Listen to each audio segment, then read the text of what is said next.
What's going on is Anton from AntonDaniels.com. I appreciate you guys for continuing to rock with me. Thank y'all for tuning in for another edition of the Millionaire Morning Show. I am your host, Anton Daniels. What up, what up, what up, what up, what up? What's going on? It's Friday, June 26, 2026, year of our Lord. We in here. What up, though? Shout out to the sponsor, T. Henley. 40% off your first order, 20% off for life. Teach. What up, Teach? Thank you to everybody that's continuing to hold me down. I ain't even gonna cap. It was a struggle getting into the studio today. It was a bona fide struggle getting into the studio today. What up? What up? What up? What up? What up? What up? What up to everybody in the building? Can y'all hear me well? Can everybody hear me well? Everybody hear me good? Is my audio, is my mic sound nice? Check one, check two. What up, Osriel? What up, Phoenix? Beans, Black Duck, Genius, Jason 18. What up, though? Classy Beats. A Dunn says it happens like that. Audio is perfect. No, it ain't. It's not because of.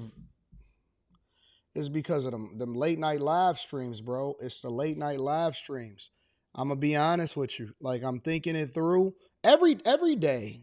As a person that owns a platform or as a person that owns companies, I'm gonna tell you this. Every day, we try to figure out how we can make things easier, how we can make things different. If it's anything that I can improve, that's the first thing that hit my mind after thank you, Jesus. It's all right, what changes do I need to make? And all of the changes that you have to make is based off of what your experience is overnight.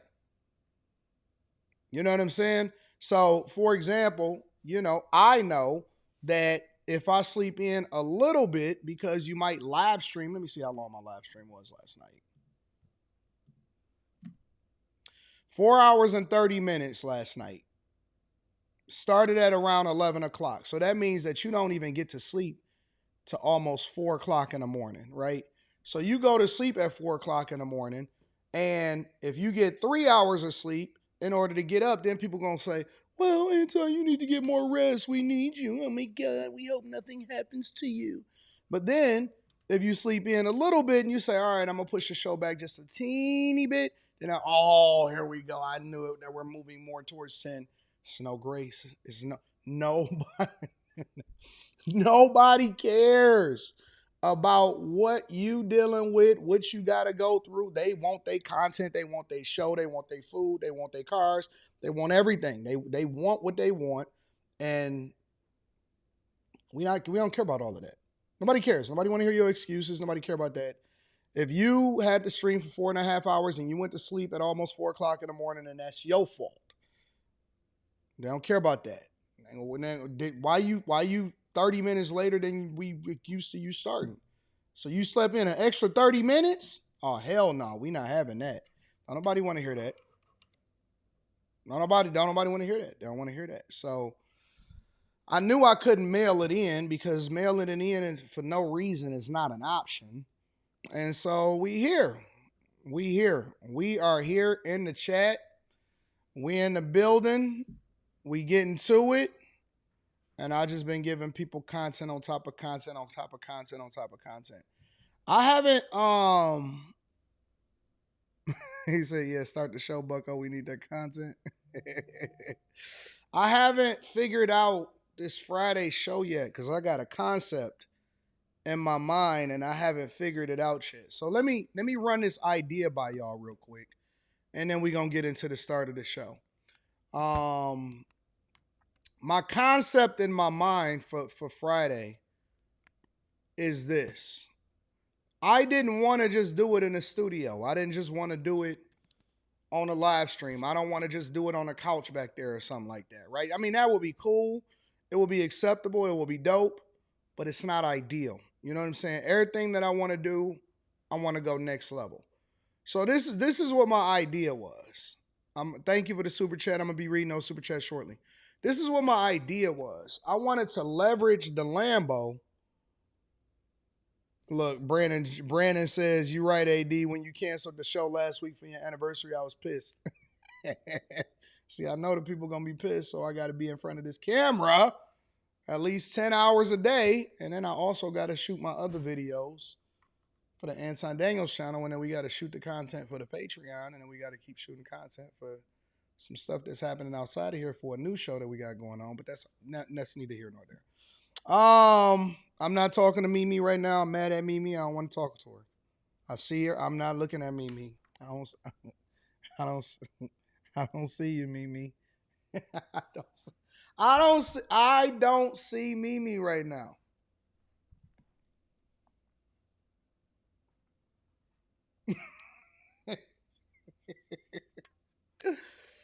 I'm not friends with Mimi. I'm not friends with me. Me and Mimi, we are at odds. I'm beefed out.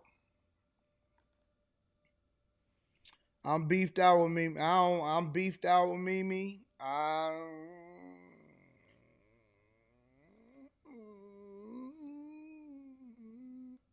Bro, let me tell y'all about Mimi, bro. Let me tell y'all about Mimi.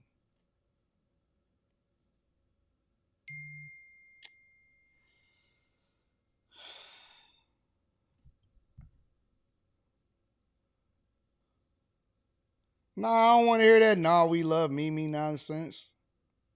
I don't want to hear none of that. I don't want to hear it. I ain't on that right now. Let me tell y'all about Mimi, bro. So,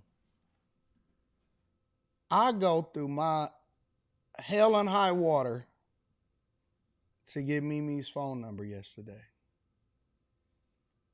I had to DM her. No. Don't try to blame it on me. Are we friends now? You finally answer my DM. You text me after 11 Let me tell you, bro. Look, I go through hell and high water. I say, you know what? I got to get in contact with Mimi. So I go into my social medias, I DM her, and then I get her phone number, and then I text her. This is last night. You know, Mimi ain't hit me up until this morning. I said, huh? I felt like a side chick. I said, what? Man, listen. I felt like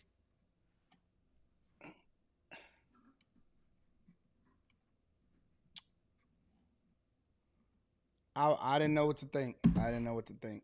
I I ain't even gonna cap. I ain't even gonna cap because you know this don't really happen to me. I was in my feels. I was in my feels. I said,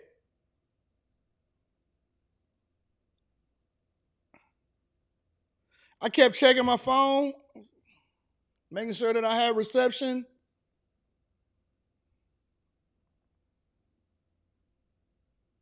Did I text the right number? I went back to social media to make sure that I had text the right number. I was in my feels. I was in my feels. I was like, what is happening right now? Ow. But my pride wouldn't let me hit her with a second text. Hey, did you get this text? Or you know what you do now? You don't have, because we got the long press on the iPhone, you could just hit her with the exclamation mark. Bing.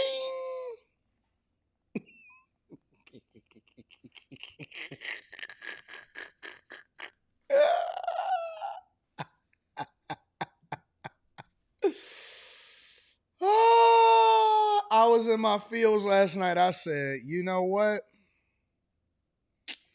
I'm not doing it. I'm not doing it. I said, all right, cool. Forget it then. Forget it then. I don't even care. I don't care. I don't even care.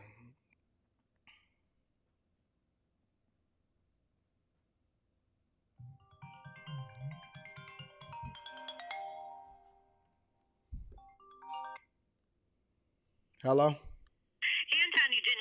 back. Oh, I'm sorry.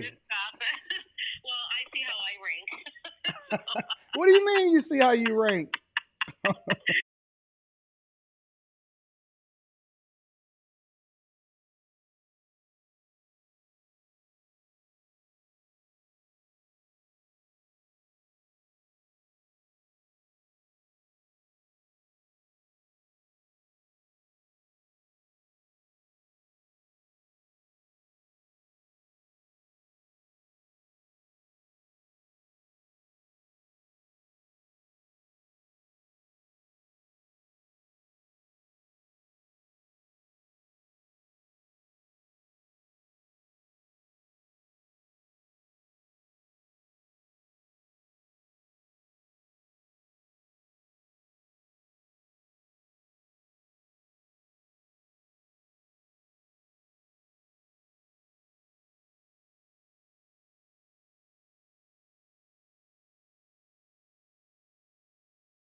Right. Why you asking? Wait. Why you asking me if I'm gonna show up? Oh, you better show up. Yeah. Okay.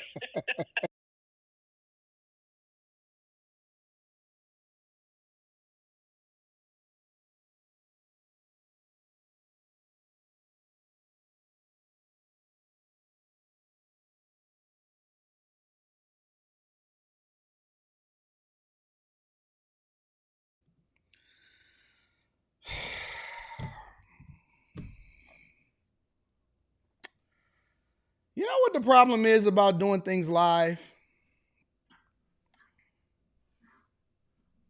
You know what the problem is about doing things live is that everything is real. Like it's just in real time. So you can't you can't edit it. You know what I'm saying? Oh my god.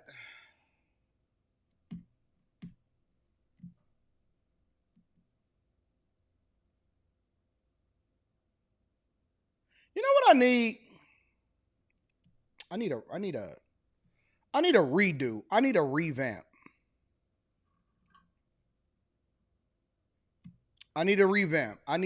Honestly, I need a redo. Like, you know how like if you a guy and you kind of like need a whole new roster because the roster that you would have is acting up.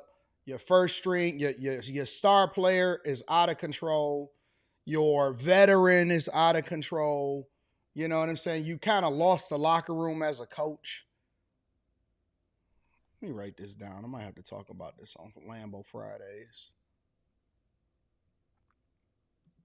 I don't know if it's the weather. I don't know what's going on, but you need a no whole new.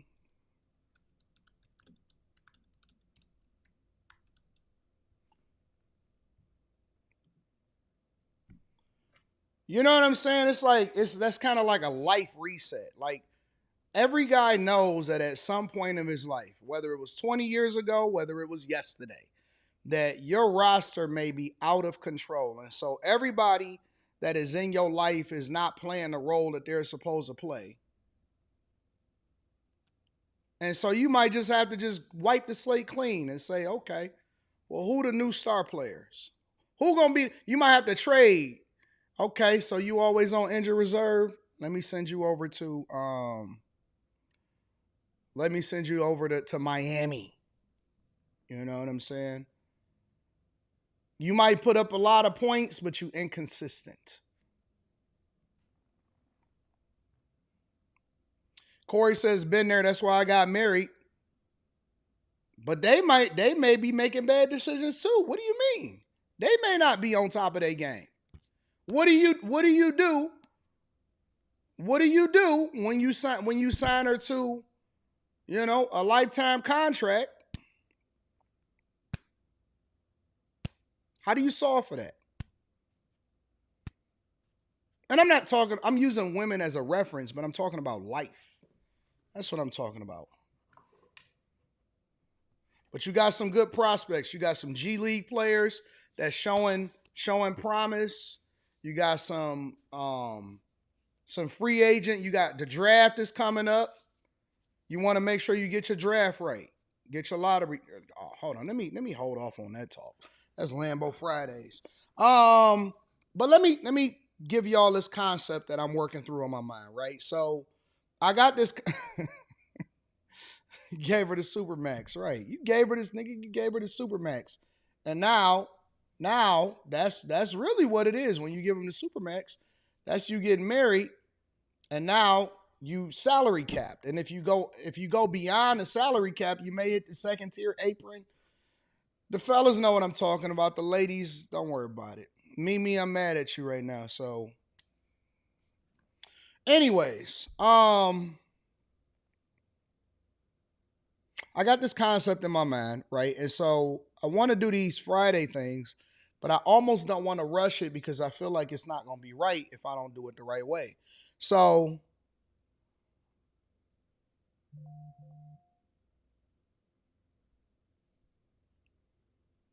I want to do it like using the car. You know what I'm saying? I want the car to be kind of like in the background. And then if I do that in the background, then that means that I'm going to have to do it outside. But the problem is, I also want to do it live. You know what I'm saying? So, because I want to be able to interact with the chat. My energy and my feedback comes along with interacting with the chat. So, I could do it pre record, but it's not going to be the same as if I do it live. And so, that means that I have to make sure that I got a good connection. It means that I want it to be cool. I want the audio to be right. I want the video to be right. And then I also got to make sure that I do it in the right location where you're not getting interrupted. You know what I'm saying? So, how I got this idea, and it seems like it's gonna take more to do it. But if I do it, then it's gonna be a way better show and a way better production. You know what I'm saying? Yeah, I don't want to do the pre-record. Mimi is like herpes. You can't.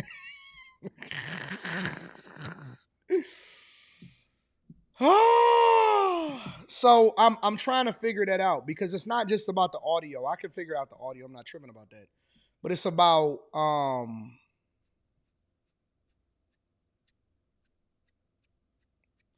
I don't know. I don't know. Because I want to do it outside and then the weather gotta be right, but then you don't want to be.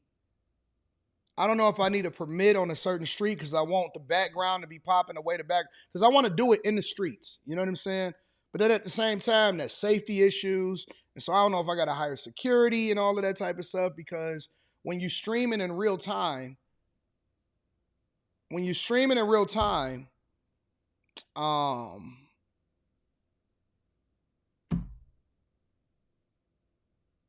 I don't know, man. So I got all of these ideas. I got all of these ideas. Nah, Crimson, I'm mad at you too. I don't want to talk to nah, Crimson.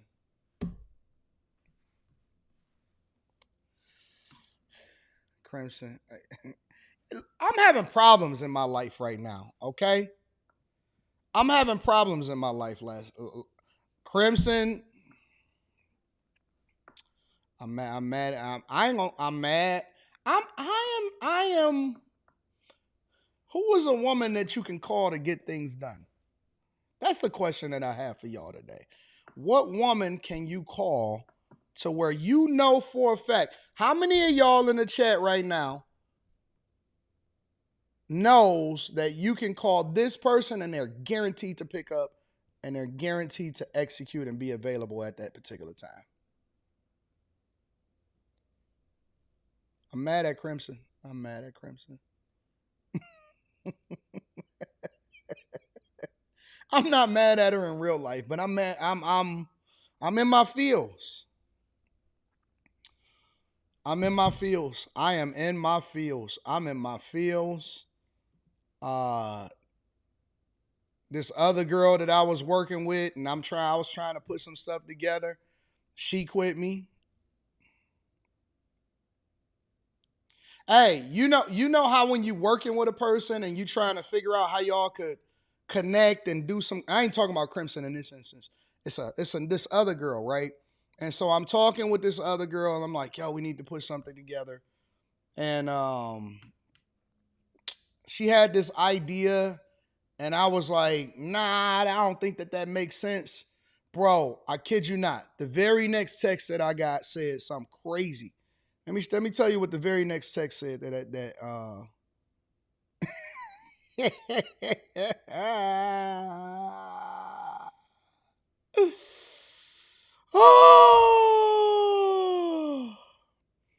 They said, well, I'm not doing this with you no more.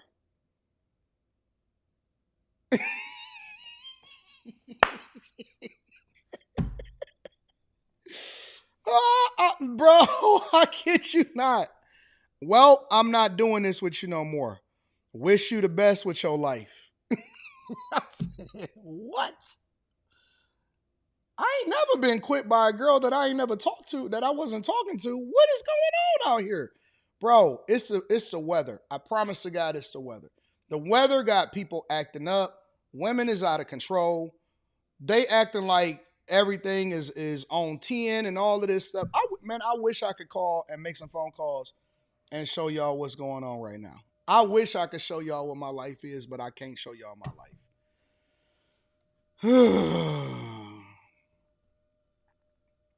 Wish I could show y'all what my life is. I said, what? What do you mean, whelp, you not doing this with me? You never available. What are you talking about? I'm busy. Somebody said you hit him with the seriously. No, I ain't hit him with nothing. I just didn't respond. I just didn't say nothing. I was like, oh, okay.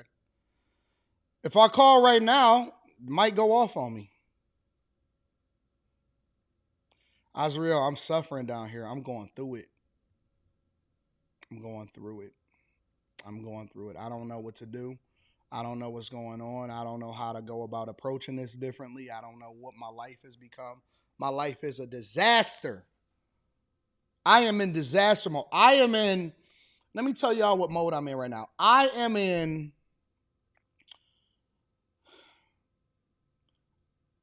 in cold red disaster mode right now. Cold red disaster mode right now. I don't know. It seems like everybody is all over the place. People is got stuff going on. I don't know what's going on, man. I don't know what to do. If I made some of these phone calls, y'all be like, yeah, Anton, you need to revamp. You need to get these people and figure it out and make some adjustments and do some things differently. Real talk.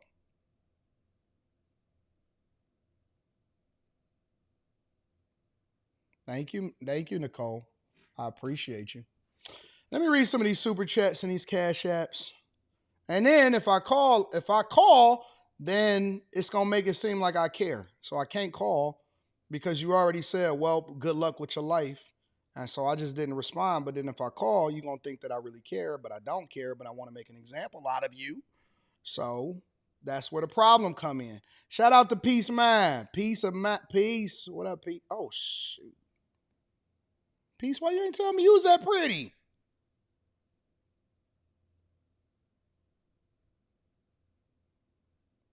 What's your social media? Send me your information. I might need to do some replacements anyway. Shout out to Peace of Mind. I appreciate you on Cash App. Spencer Campbell, what up, though? Spence, what up, Spencer Campbell? Mike, that dude. Thank you, Just a Brown Girl in America. Mike, that dude in the building. What up, Mike, that dude? Now, I do got to get my Lamborghini today. So I got to figure that out. And then we got to figure out how to set this up to where we can shoot this content live. And I want to do my Fridays in front of the Lambo with the Lambo, and then we rock out like that. And then you got to have a good connection and all of that stuff. You know what I'm saying? So we'll figure that out. Don Juan, the Don Juan in the building says, just finished watching your debate on Stephen A. Great job, my brother. Hey, you know what's so funny about that? It's a lot of people that is upset that Anton from AntonDaniels.com got motion. They don't like that. Lyric the Gamer says, put Mimi on after hours. I was thinking about that yesterday, but I didn't get no response, so it was nothing that I could do about it.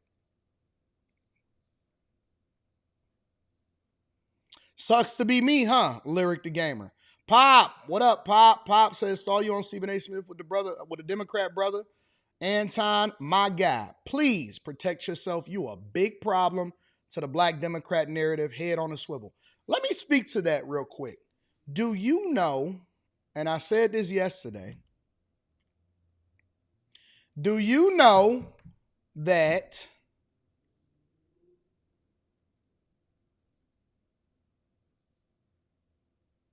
I'm going to speak to that, Heather. Give me a second.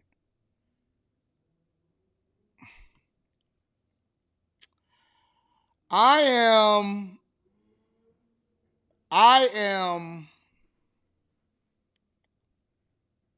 hate to say this because it seems like I'm bigging up myself, but it ain't nothing less than the truth.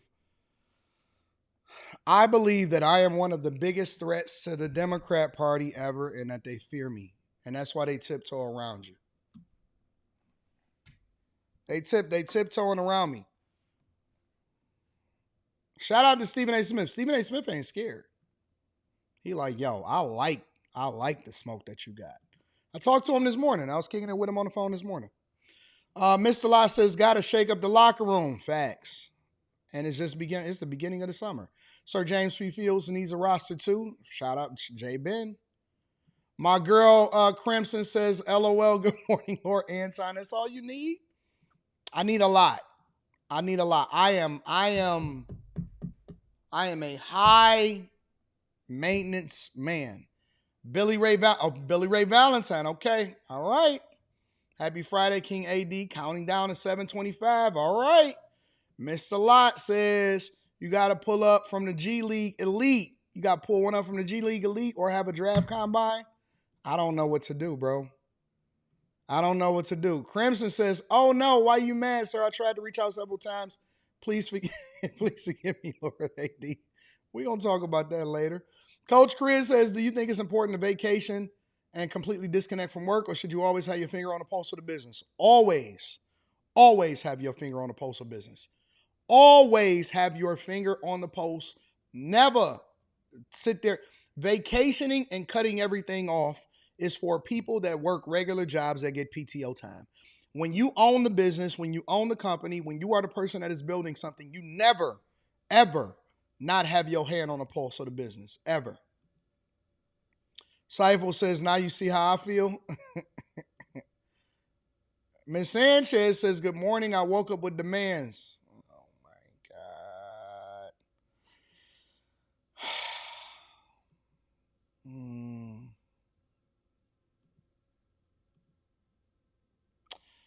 God.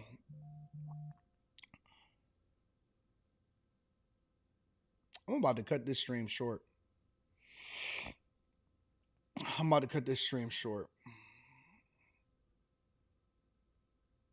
Real talk. I need to cut this short. I just need to wrap this up, call it a day. What up, Ria? What up, OG? I just need to cut this stream short. Call it a day, take a nap.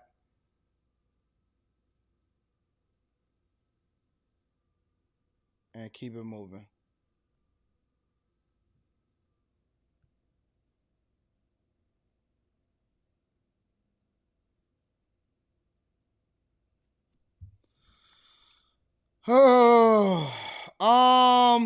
The quote of the day is the art of losing isn't hard to master. So many things seem filled with the intent to be lost that their loss is no disaster. This speaks directly to people that make bad decisions that ultimately, somebody said they rebuked that. That ultimately, I do, man. I need to figure some stuff out. I just need to go to breakfast. I need to go to breakfast. Maybe I'll do breakfast. Maybe y'all want to order some breakfast. It's Friday. Let's switch it up. Breakfast with AD on a Friday. All right. How about we all order some DoorDash, some Uber Eats, some Grubhub, Postmates, and then we just have a cool show. We go through some of the subjects that's popular. We talk about some of the subjects that y'all want to talk about. I'm suffering over here. And we order some breakfast. Let's do breakfast on Fridays. How about that, y'all? Y'all want to switch it up? Breakfast on Fridays, have a good time. Just no pressure, no nothing, and we just kind of gotta. I'm not cutting it off. I'm just messing with y'all. I'm gonna be kicking it. I think we need to just do breakfast on Fridays.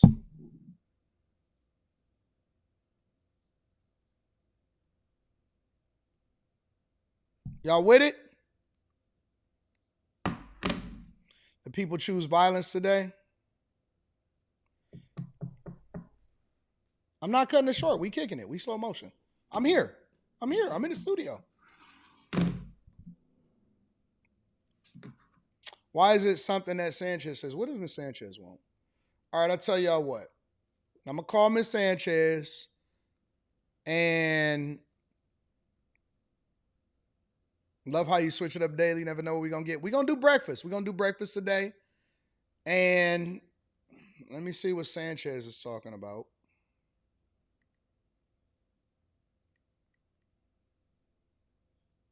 Oh, I got a great idea.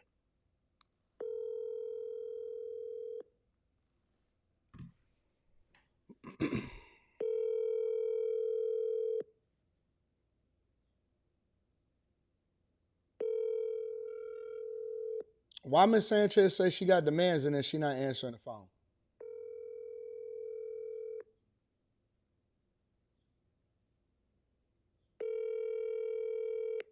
Your call has been forwarded. I see. This is the problem with women. Let me tell you something. This is the problem with women. Every time you call a woman,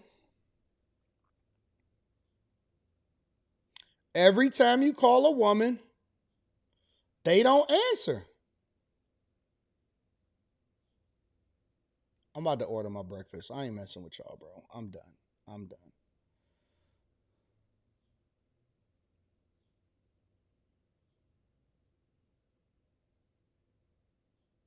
What we ordering today, y'all?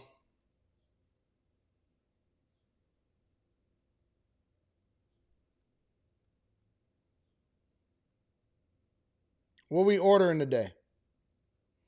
Banana French toast, banana Foster French toast, hickory smoked bacon. We can do an omelet. We can do. Let me see.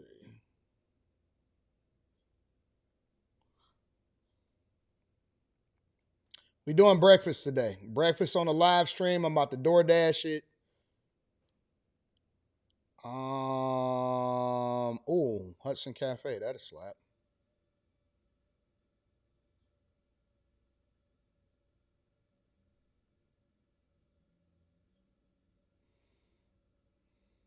What y'all want to eat today? What y'all eating?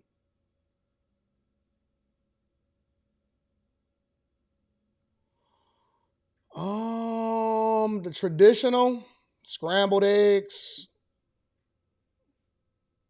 scrambled with cheese. I'm not in the. I'm not interested in corned beef hash. I want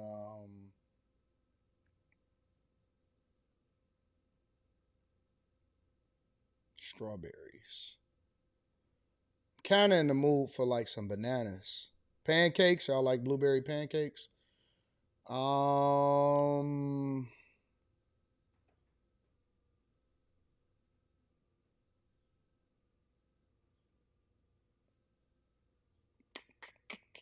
you can do chicken and waffles.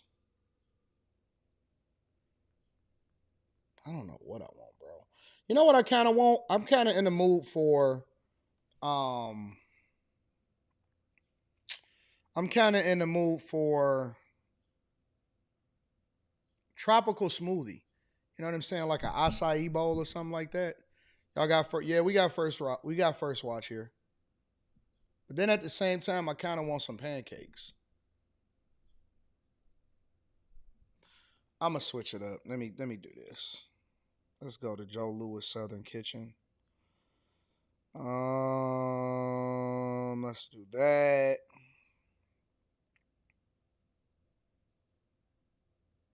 Tomatoes. Let's see what's this? 3 egg omelet. I don't want no spicy sausage on my junk though. Ain't no way I can remove that. Nah, I'm gonna create my own omelet.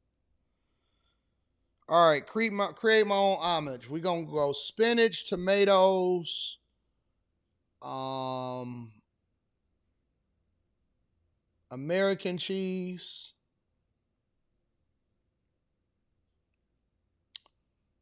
Man, they got salmon. They got a bunch of stuff you can put in there.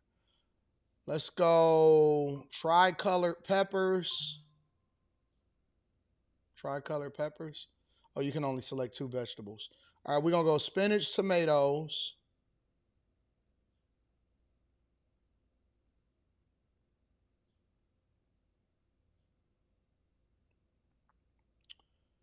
Bacon, American cheese,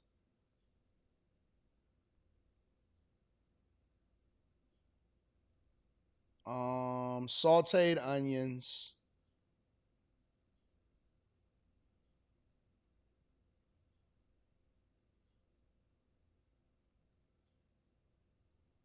that a slap.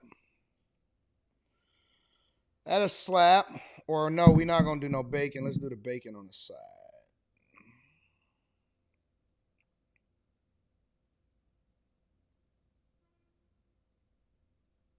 Sides. Homemade fries, buttery rice. No, let's just get that.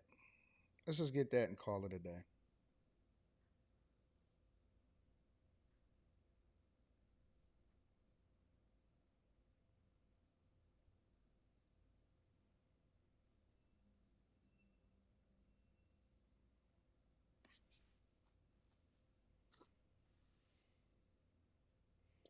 Kind of want to, I got water. So we'll just roll with that.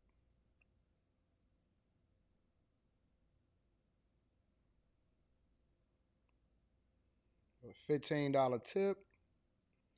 And we'll give them another 15 when they get here. We good.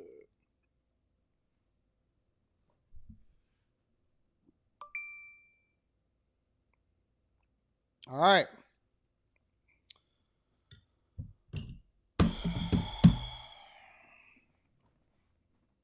So we're going to have an omelet. We're going to do an omelet. All right. That's it. That's it. We're going to do an omelet. All right. Let me see what else is happening in the streets. Y'all want to get right into it?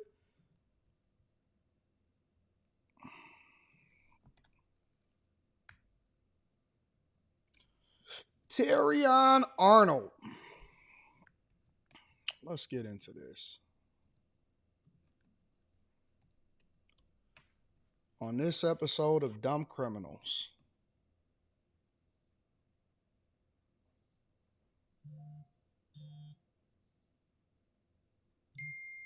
All right, you back in my good graces.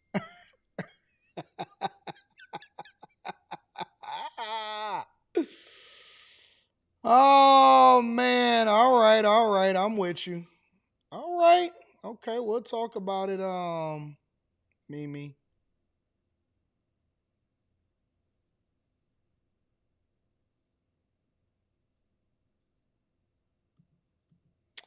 We're gonna talk about it, Mimi. All right, let me get this together. Let's focus, y'all. Let's lock in. We got a show to do, even though we kind of just chilling and hanging. We got to make sure that we lock all the way in. We still got a show to do. I wish I could just pull it up, but the audio be so messed up a lot of times from all of these different live streams and stuff like that. So What did y'all think about the show last night? I thought it was fun. I thought it was interesting. I thought it was a good time. Everybody seemed to be on top of things and on their best. Welcome back into Live And all Now of from that. Fox. I'm your host. So I thought we had a good show. I thought it was real fun yesterday. I got some changes that I'm going to implement, though. Let me also say this before we get into the show, is that if you want to save money, if you need to get your life together, all right? If you need to save money, if you need to get your life together, you need to eliminate interacting with women altogether in your life. All right?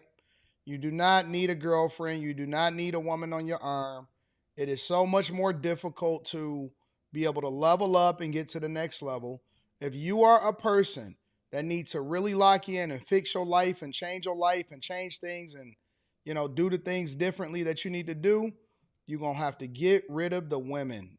Eliminate. Hey, send out some text messages. Hey, baby girl, you know what? I got to lock in. I got to get some stuff together. Life is lifing for me right now. I'm going to tap in with you in a little bit. Or sometimes you don't even need to say nothing. You don't even always have to say something. Just go ahead and eliminate the distractions and keep it moving. Some of y'all need to just eliminate the distractions in your life, the women that is distracting you from being the man that you're supposed to be.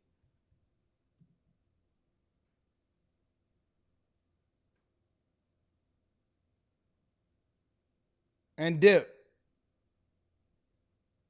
Honestly. No. Listen. Azriel, I'm not saying that as though women is a bad thing. I think that women are a great thing to have. But what I'm saying is women can be a distraction from men that's trying to get their life together. It's hard to do both. So it doesn't mean that women aren't great. It doesn't mean that women aren't valuable. What I'm saying is women may not be an asset to him right then and there because he has to get himself together. We'll talk about it in a minute. All right, y'all, let's get into this Terrion Foster conversation. Make sure you hit a like for the algorithm, subscribe to the channel, and turn on your notifications. This is what's happening, bro. All right, here he is right there. A photo of Lions cornerback Terrion Arnold appearing in court. If you take a look, this is a suicide vest. This was the scene this afternoon in Tampa. Tonight, he's being held without bond after being arrested on multiple counts, including robbery and kidnapping. Let's get right out to our Jay Scott Smith. He's live at Ford Field. Jay, he was here in town just 2 weeks ago. Yes, indeed he was. He was here just last week for the Lions finishing up their OTAs. And when the Lions drafted Terrion Arnold 2 years ago, they thought they were getting another cornerstone piece of their defense. But now he faces the prospect of having thrown it all away in one terrible night. I feel like I've grown as a person just because when you have to sit back and you just look at everything, you just be quiet. Like sometimes silence is like the best answer to everything. That was Terrion Arnold last Wednesday afternoon after practice during Lions OTAs, talking about how he's matured as a man after a turbulent offseason. And this was the 23-year-old defensive back last night, having been booked in jail in Tampa on a litany of charges that could potentially land him in prison for the rest of his life. Arnold was arraigned today and is facing 8 charges, 4 for armed robbery and 4 for kidnapping. Now, these charges are in connection to an incident that happened back in February in Tampa, where, according to this affidavit, Arnold and a half-dozen accomplices pistol whipped, terrorized, and held 3 men hostage that they accused of stealing $250,000 worth of valuables from Arnold. There's still no update on Terrion Arnold. It reads like something out of a Godfather script. Brendan Shabath is a sports reporter and update anchor on 97.1 The Ticket and WWJ News Radio 950. And while this case has been known to the public for the last few months, the charges are still pretty shocking to Lions fans. The whole story is very shocking, and I think it really hasn't settled in with people that he's facing life in prison. Last week, Terrion portrayed himself as a changed man who was looking forward to his 3rd NFL season. But now, all of that is in jeopardy. All right, let me read these charges because this is crazy. This is insane.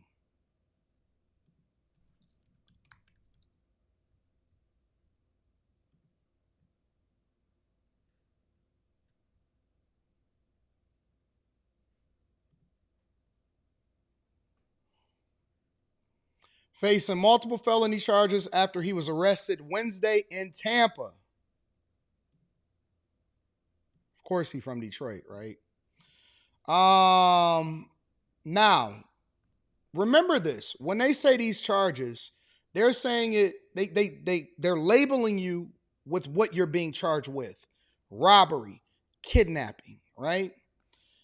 And so it could seem like, oh man, on YN behavior pulled up was robbing people and kidnapping. Why would a person that's making millions of dollars inside of the NFL be doing some type of stuff like that? Tampa police previously arrested 6 other individuals involved in a targeted armed robbery that took place shortly after midnight, February 4th, during which 3 men were pistol whipped, held at gunpoint, and robbed. Police say Arnold was the primary conspirator.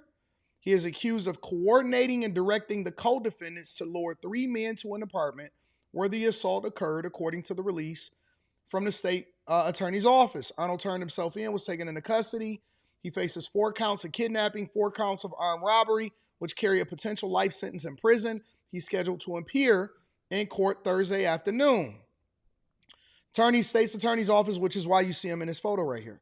The state's attorney's office said it will file a pretrial motion to keep Arnold in jail until the trial. A date for that hearing has not been set.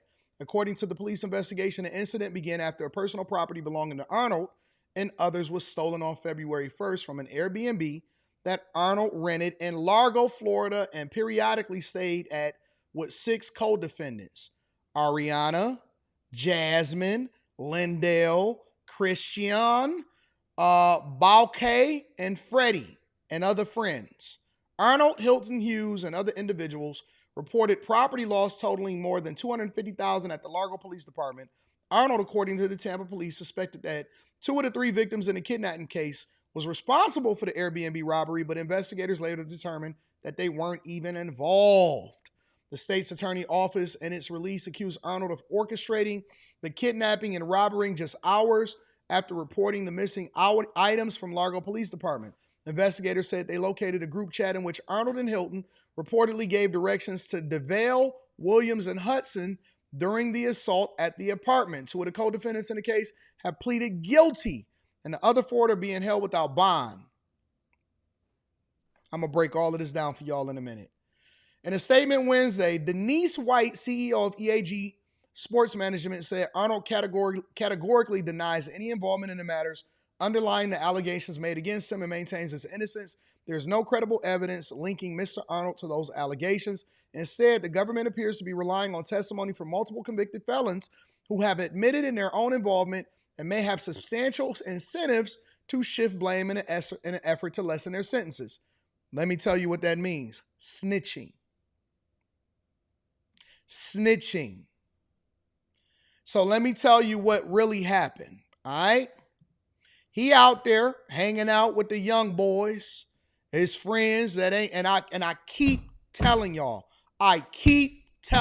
over and over and over again. What do I keep telling you? I just was having this conversation with y'all earlier this week. I said you have to change your environment because there are people around you that is going to prevent you from getting what you're supposed to have in this lifetime. I just told y'all that. I just had this stupid conversation with y'all yesterday. And you know what I seen inside of the comments after I dropped that video? No, man, you got to keep it real. Oh, man, you selling out. Oh, guess what? Guess what? You around the wrong type of people because you should have never been getting robbed in an Airbnb in the first place. Somebody put somebody on the fact that you was in the Airbnb around you that ultimately got you set up. This is why I'm very careful of the company that I keep, and I roll solo dolo. I roll solo dolo. If I ever get caught up in something, it's going to be because I was doing it by my lonely, and you had to figure it out on what I was doing. I told y'all earlier this week, it's people in your, that might have been yesterday. There's people in your life that is holding you back from being great. You are supposed to be here and you are down here.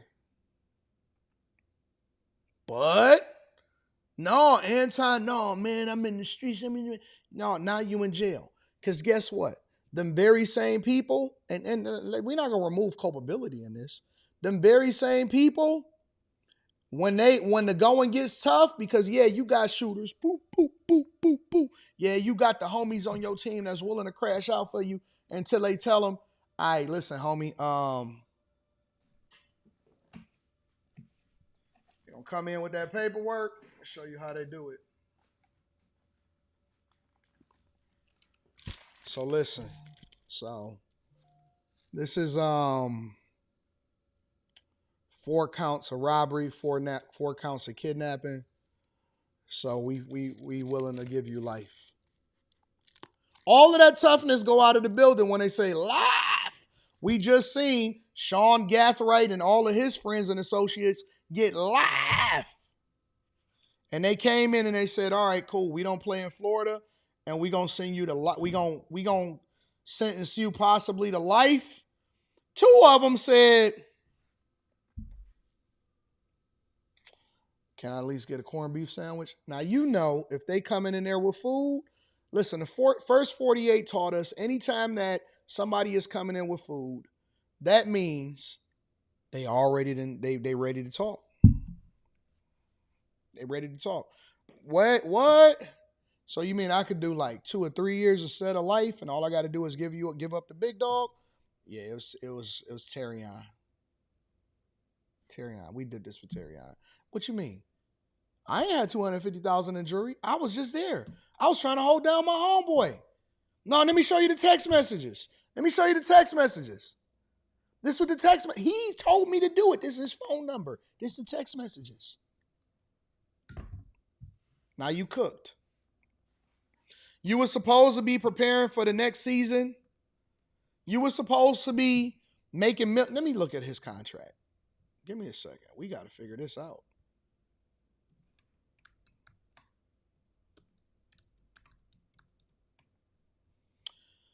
Four-year. This is his guarantee. He already got $14 million in guaranteed money.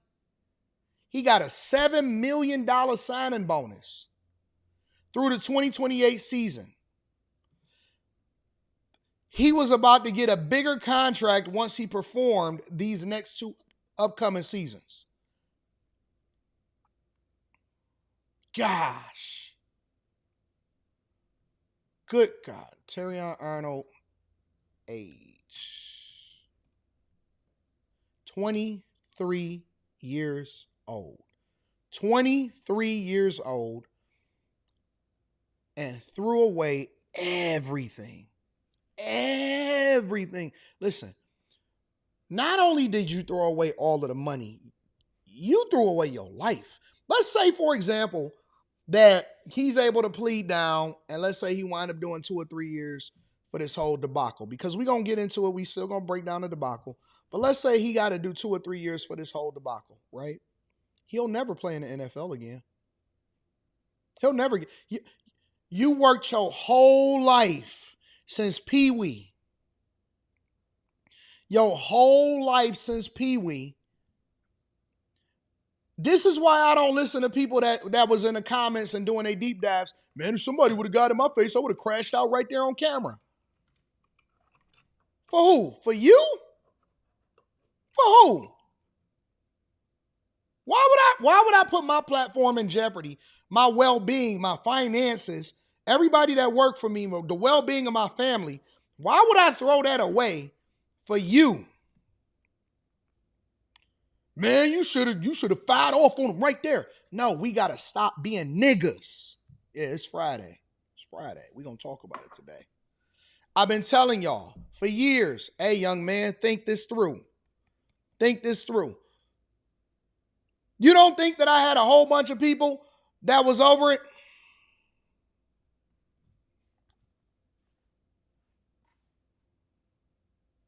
The first thing that happened, when that popped off, I'm going to keep it 1,000 with you.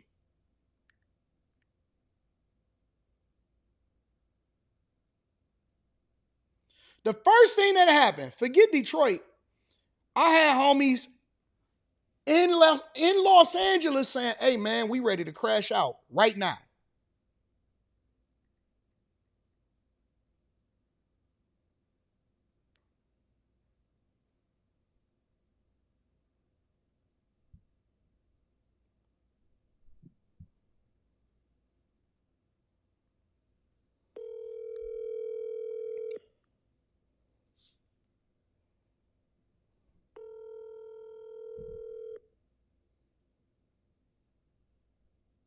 No, I need to stop this.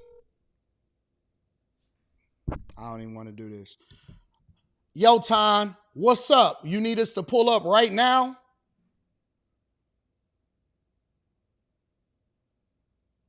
Yo, Anton, you need us to pull up right now? We got your back. And I was like, no. Hell no. I'm straight. I'm good. What are you talking about? I'm about to do a live stream right now.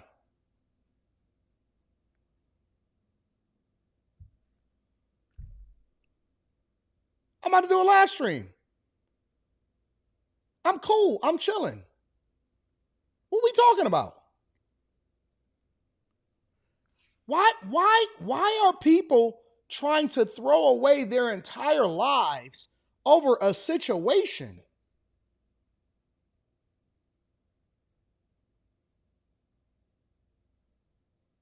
Why would people be willing to do the impossible? Because you can't, because once you put yourself in that situation, let's say, for example, yeah, bro, I need you to pull up or whatever. Let's say one of them pop off.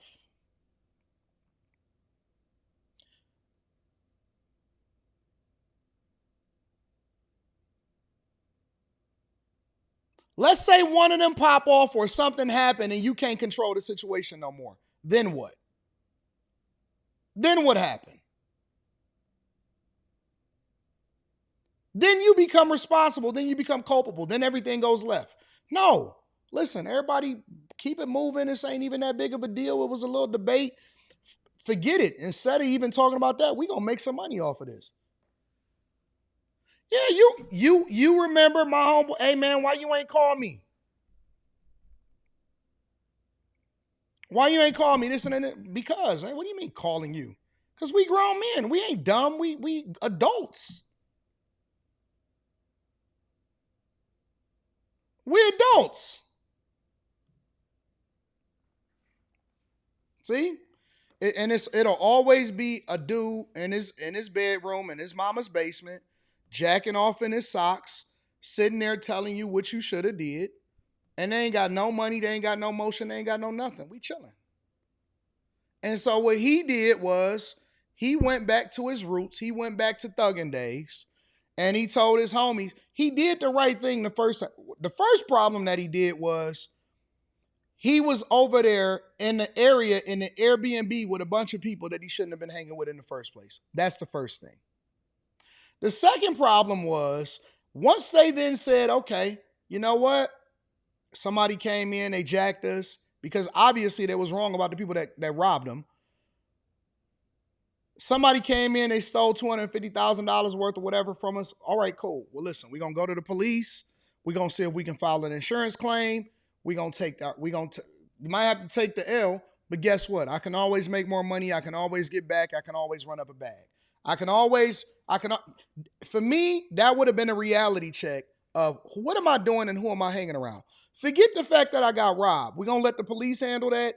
We're going to let the insurance companies handle that. We're going to figure that out. Forget that. Now, on my plane ride home, I'm thinking differently about the circle that I'm keeping because I'm trying to figure out, first of all, who set me up. Secondly, I shouldn't even be in this position in the first place. And third, I need to cut off all contacts because anytime that I'm finding myself in this situation, it ain't fun no more.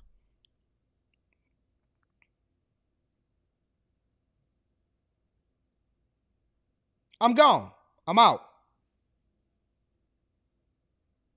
I'm gone. So now I'm done. I'm out. Because guess what?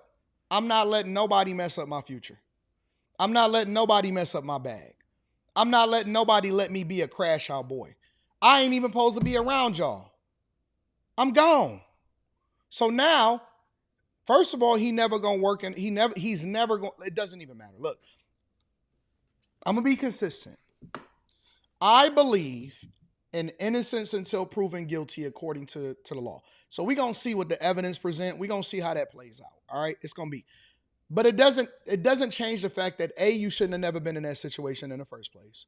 And B, you're never going to play in the NFL again, even if he's innocent.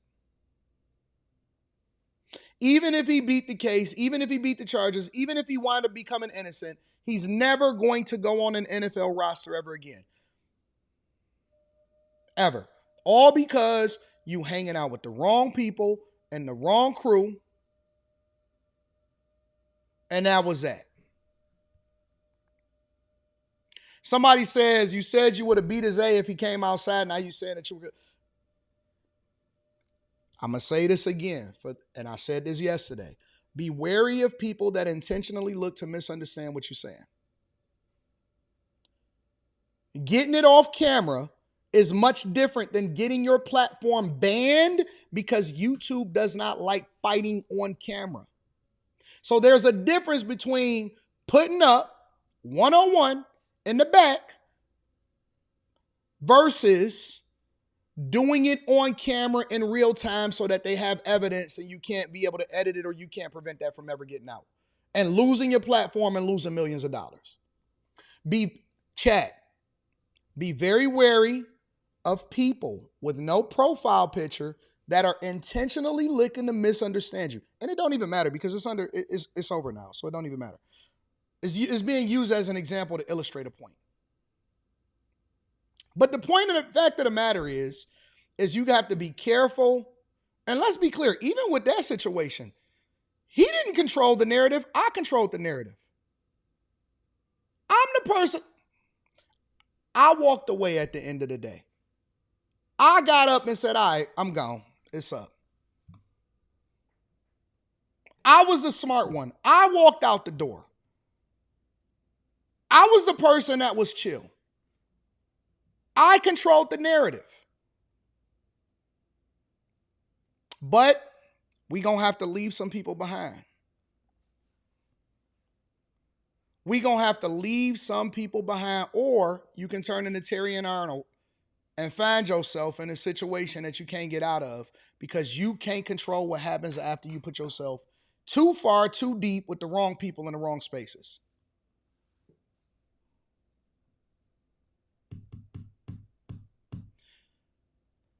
Be real tough and broke. The toughest people that I know, are the brokest people that I know.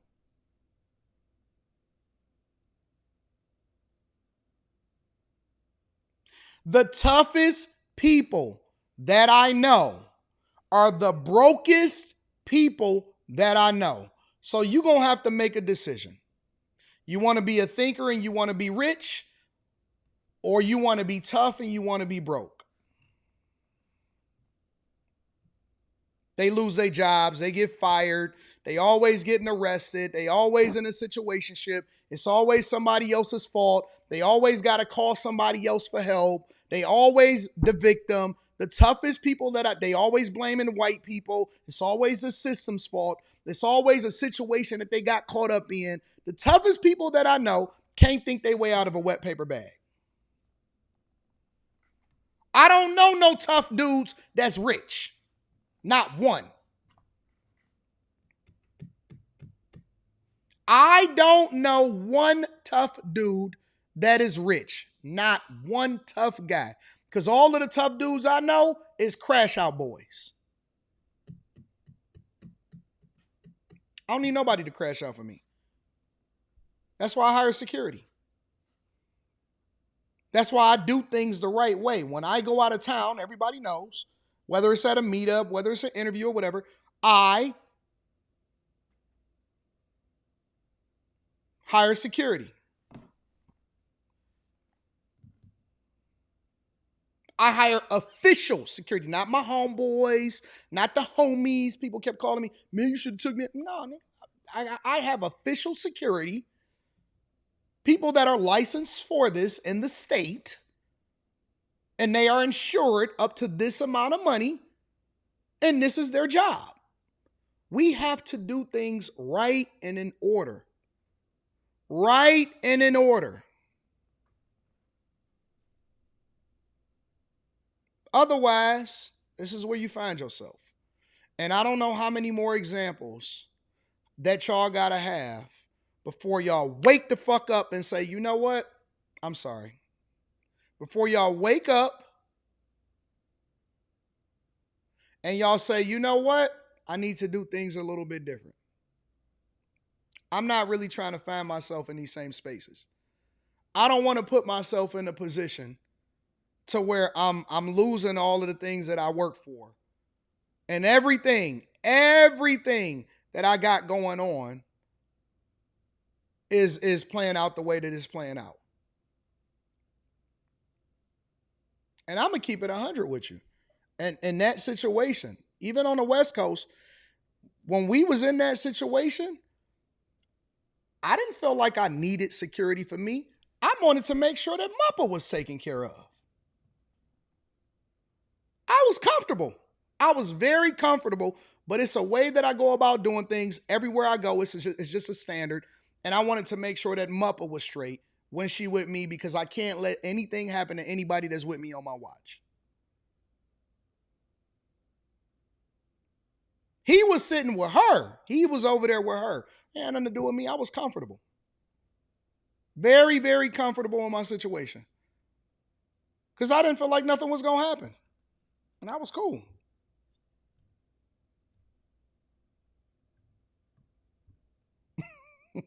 Y'all like that nickname?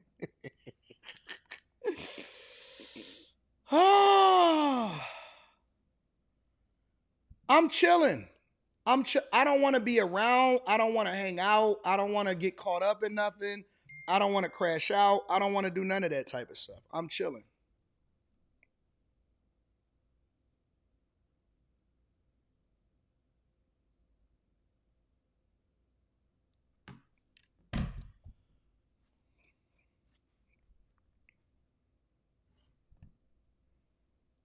I'm chilling. I'm slow motion. I'm having a good time. I'm enjoying. I'm looking to party. I don't even want to be around this type of energy, bro. This story is giving me the ick right now. While I'm talking about it in real time, this story is giving me the ick. Because it is too hood for me to even be able to, because I can't even imagine myself in this. This story is bringing out the Dusties in the chat. That's how much I despise this type of conversation. Ain't that crazy?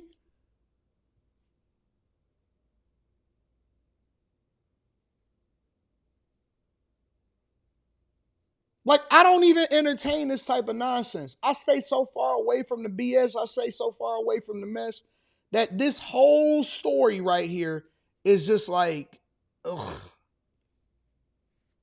Ugh. It's like, oh, snaps, the Dusties is coming in. You could tell by the different people that's talking to, see me, you good? I thought, when we talking about money, think about it. Let's play this out. I'm going to play the rest of this video. When we talking about money,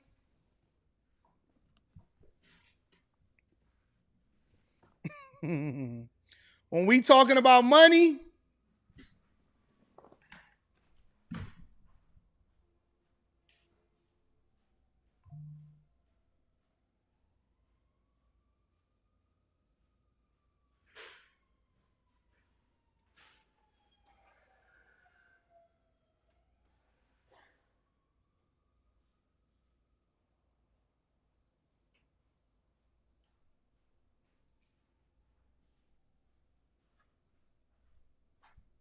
check this out. Check this out. You know what's so funny about this conversation? Notice this, y'all. When we start talking about high level conversations, we start talking about the breakdown of money, the StockX IPO, the new jobs, how things work with politics. You don't see none of these niggas nowhere. Notice how when we start having conversations about things that's outside of their realm to be able to debate or have a conversation about, they never talk. Notice how dudes that don't have nothing to lose, but whenever we start talking about this hood type conversations, or we start talking about a hood situation, or we put it in the title, they quick to show up. They type in all caps. They can't wait to get their $2 to send their super chat to get it off.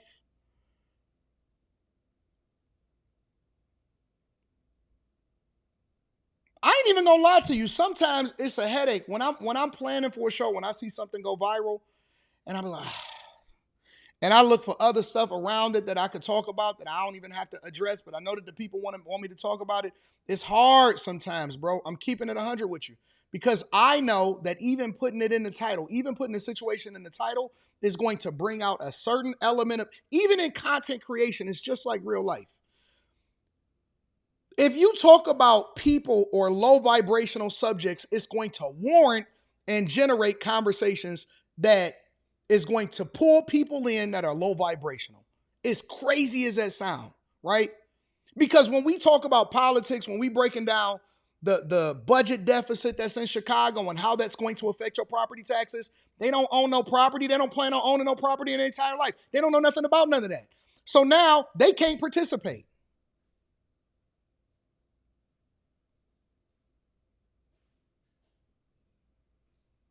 Oh, thanks, bro. What up? Let me get an extra tip for you. Yeah, thank you, man. How you doing, bro? Nice to meet you, man. There you go. Oh,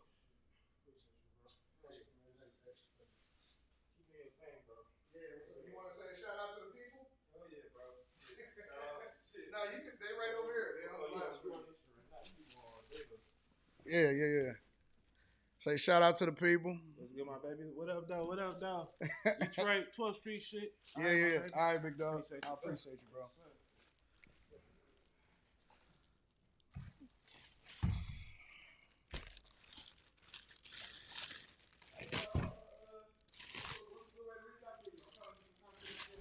Just hit me up on Instagram. Yeah, just DM me. Yep.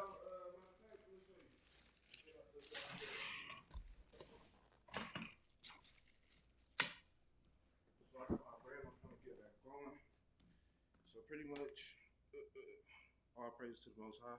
Yeah. You know what I mean? It's just a brand, really giving the thanks and glory to God, man. So all right, that's what's where I'm up. at with it, trying to get that going, trying to get some YouTube going. Just trying to, you know what I'm saying, trying to keep it positive. I do a lot with the youth, all that. DM me, bro. All that. Real talk. What's your name? Kelly Brown, bro. I'm gonna look for it. Yes, sir, bro. All right, bro. And Instagram is gonna have that. All right. All right, bet. That's a bet. Let's see what we're working with.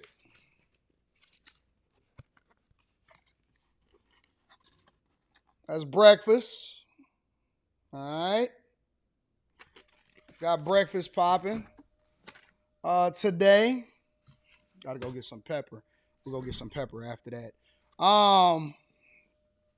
What was I saying? Oh, when we participating in higher level conversations,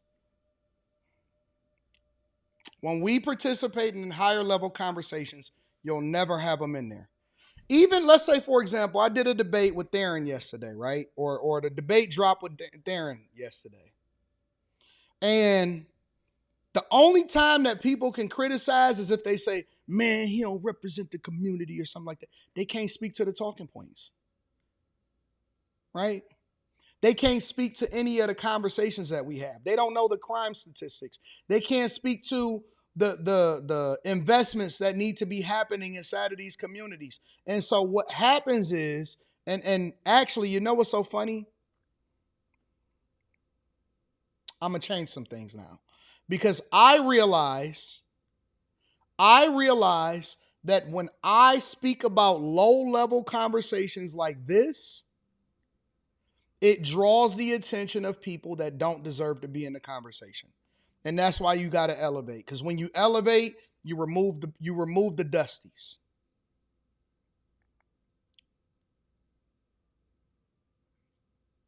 When you elevate, you remove people that are dusty inside of the circles. Content creation is similar to what you deal with in real life. If you go to the cabarets, we used to call them cabarets back in the day. If you go to the hood bars, if you in the hood spots, it's a possibility that you could be around a situation that's going to go left.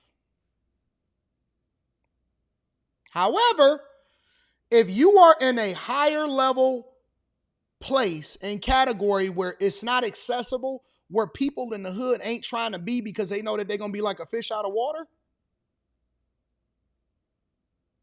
guess what? You only attract and you only are around and you start to elevate your level of thinking because the people that are around you are going to force you to do so. Because if you can't have these conversations, go to some of these conservative balls. Go to some of these dinners where you have to pay $500, $2,000, $10,000 a plate to be around. You're going to start seeing a whole nother demographic of people. And you're going to be like, wow, I didn't even know that these type of people exist. And they'll be black. And it's the same thing with this type of content.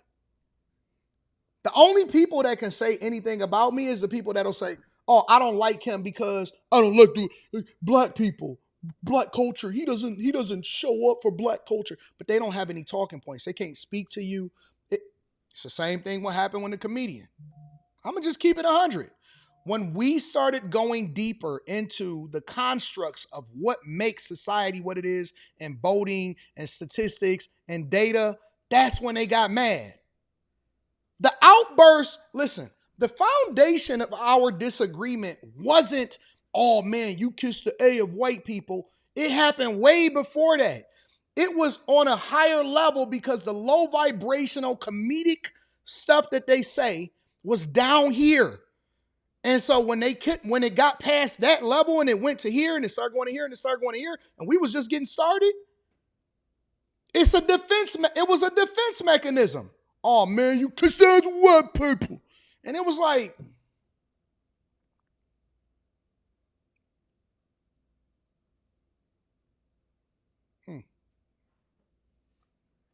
and go listen, go watch the rest of the stream. Go watch the rest of the stream, bro.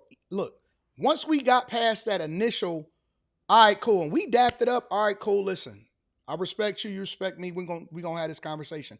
We started going into some subjects, and it was a master. People forget. Go watch the rest of the stream. I put on a master class. It was a master class. I was teaching. So far out of their element, out of control. It was crazy. It was crazy. We only focus on the things that went viral and all of that stuff. But man, if you go back and you break that down, it was a humiliation ritual. It showed you that it was levels to this. It was a humiliation. But because we cater to the lowest common denominator, we cater to the lowest hanging fruit, what do we talk about? What do we focus on? What do we focus on? We focus on the dumbest stuff because we only we bring ourselves down instead of elevating ourselves up. We bring ourselves down instead of elevating ourselves up. And make no mistake about it, I can debate with anybody. I'm in the room with anybody. I am a career ender. You can't even ask that person about anything. Don't nobody even bring that person on the platform until they got to ask them about me. You're forever tied to me for the rest of your life. Anywhere you go, oh man, what's up with Anton? Oh man, I'm Anton. That's it.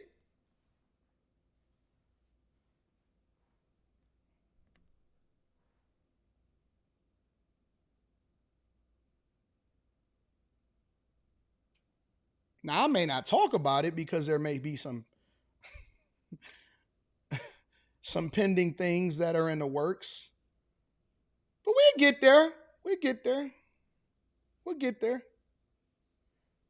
I might have pulled back a little bit because I know that there's some things that's playing out the way that it's supposed to play out beautifully. But we'll get there. We'll get there.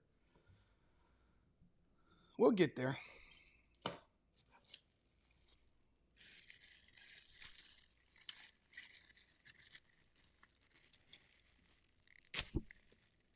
We'll get there.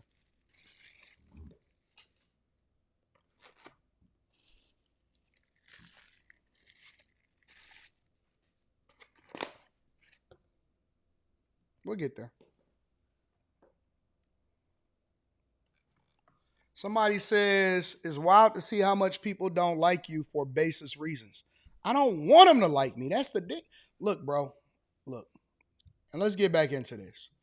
The thing is I'm not interested in people liking me that are POSs. I don't want to be everybody's friend. I don't want to be everybody's compadre. I'm not interested in connecting with the hood. I don't care about that. I only want to connect with people that are going in the same direction that I'm going in. And I got over 24,000 Patreon members to show you. Why do we got to keep trying to qualify ourselves to be in the same room with people that don't deserve to be in the same room as us? Why y'all keep inviting everybody to your table? Let me go and get some hand sanitizer. I want to make sure that I'm bless my food. Pray over the food. This is breakfast with AD on Fridays, baby. Let's get to it. We gonna get there today. Yeah, we gonna get there today. Jeopardy. So Terrion Arnold was the 7th person arrested in connection with this case, and 2 of his co-defendants, they actually pled guilty on Wednesday, not long before he was arrested. Now, he's currently being held in Tampa without bond and awaiting his next court hearing, which will be back down there in Florida next Monday morning at 9:30 a.m. Outside of Ford Field, I'm J. Scott Smith for Local 4. All right, Jay. Welcome back into Live Now from Fox. I'm your host, Anna Marsick. We're following another top headline today in the sports world. Take a look at this coming from the New York Post. Lions' Terrion Arnold arrested, faces possibility of life in prison in an armed robbery case. This news just coming in as Detroit Lions cornerback Terrion Arnold is facing multiple felony charges after he was arrested Wednesday in Tampa, Florida, in connection with a robbery and kidnapping that happened back in early February. So joining us right now to break down what led up to this case is Fox 13's Kylie Jones. Kylie, what have we learned? Well, prosecutors have repeatedly said that Terrion Arnold was behind this attack, but today we heard from his attorney during his first court appearance, who said that he absolutely denies all of these allegations. Prosecutors call it a tangled web of defendants who all trace back to NFL cornerback Terrion Arnold. He plays cornerback for the Detroit Lions. That's correct. And then these other people that we're going to talk about in terms of suspects, are they all in some way, shape, or form sort of connected to him? Yes. These 6 are charged in connection with an armed robbery and kidnapping in Tampa. As each one has appeared in court over the last several months, detectives have testified that Arnold orchestrated it.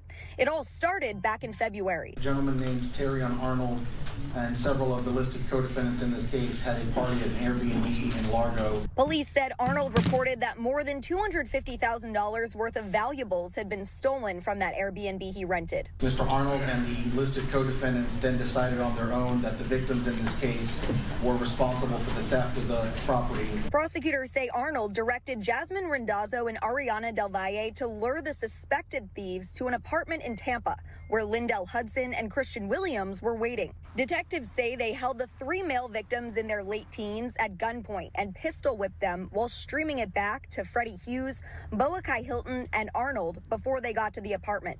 Police say the victims had no connection to Arnold's stolen belongings. I don't care if you play for the NFL or if you're a sanitation worker. We're going to hold you accountable if you come into Hillsborough County and commit a crime. No one is above the law, and no one has the right to take the law into their own hands. The others were arrested back in February and March. Randazzo and Del Valle pleaded guilty on Wednesday.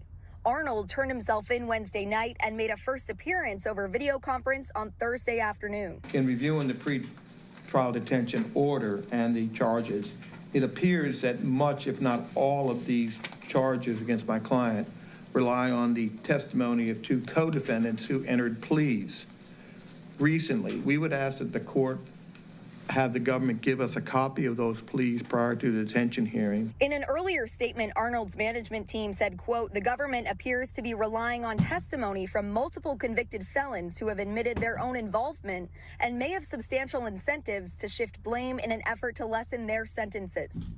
The NFL cornerback is facing charges for armed robbery and kidnapping and is expected back in court on Monday.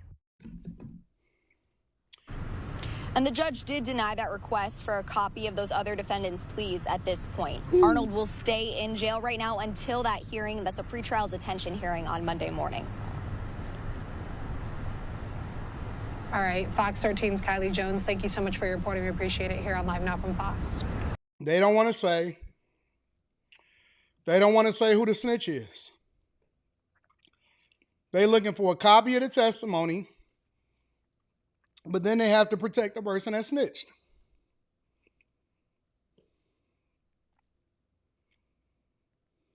Can't tell you who the snitch is, big dog. We don't want you trying to get to him. Nope. It's over for him. It's over for him. Make sure you guys hit a like for the algorithm, subscribe to the channel, and turn on your notifications. The people choose violence today, I see. It's a hell of a Friday show. Crimson says, keep the fire going, Lord Anton, treat yourself. Pinky Girl in the building says, contributing to breakfast, we appreciate it. But thank you, Pinky Girl. Thank you, my girl. Billy Ray Valentine says, can't wait to smell the cocoa butter. Here's a hug. Will Collins says, what's good, bro? Great interview. Keep holding them accountable. Can't wait to see y'all in D.C. What up to my dog, Will? Shout out to Will, bro. Blue 2 Globe in the building says, great job on the Stephen A. Show question. Does an unhoused equal homeless? Hey, you gonna try to tell me, I'll play it for y'all a little bit. You gonna try to tell me, I say, yeah, they got all of these homeless people in the name. We called it unhoused now. That's what the Theron guy said. He said, we call them unhoused. I said, no, they homeless.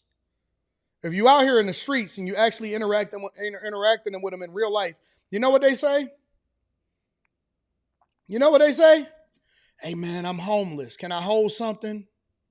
They don't, you know what the people say? They don't say, I'm unhoused.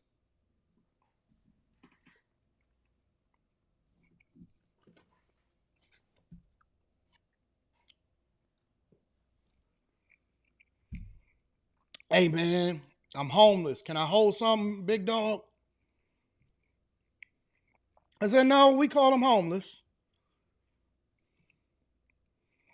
Clay Display in the building says, great appearance on Stephen A. was frustration to hear the same recycled Democratic talking points from the 70s when our folks want to realize it's time for something new. San Juan says, define Muppa. I hope Muppa is doing well.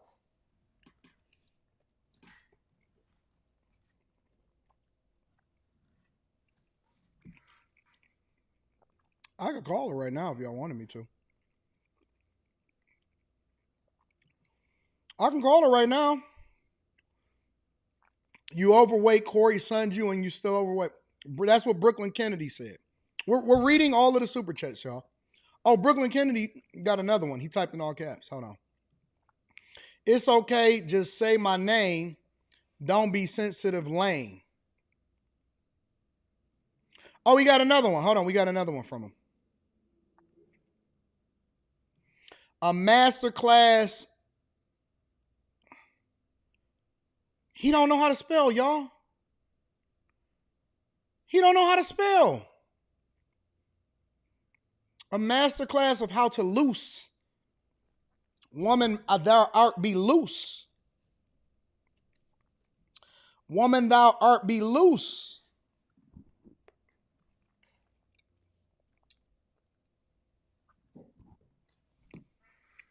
And be a trick. Spin that. Spin that. Spin that. Oh, he got another one. He says, oh, he's still here. Brooklyn Kennedy. Sanitizer, you're supposed to wash your hands. Pathetic. Oh, you an intelligent thug. Okay. I see you, big dog. Chris Cunningham being messy, talking about you ain't checking for his DM. AR is back, says elevate, only obligation is to tell it straight. Chris Cunningham says, bro wasn't ready for the receipt energy yesterday on Stephen A. Smith.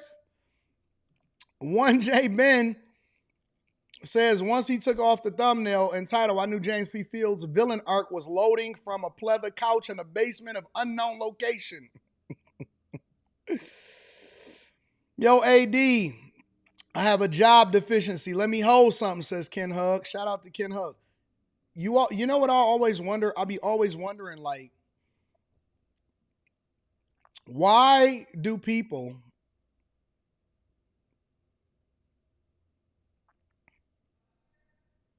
Breakfast with Anton is canceled. He said, let's stop eating on air. You're smacking and it lowers the professionalism. All right, well, there you go. There you go. Let me put this up. He said, don't eat on air. Let me put it up. Water only. Okay? Water only. We've canceled it already. We've canceled it already.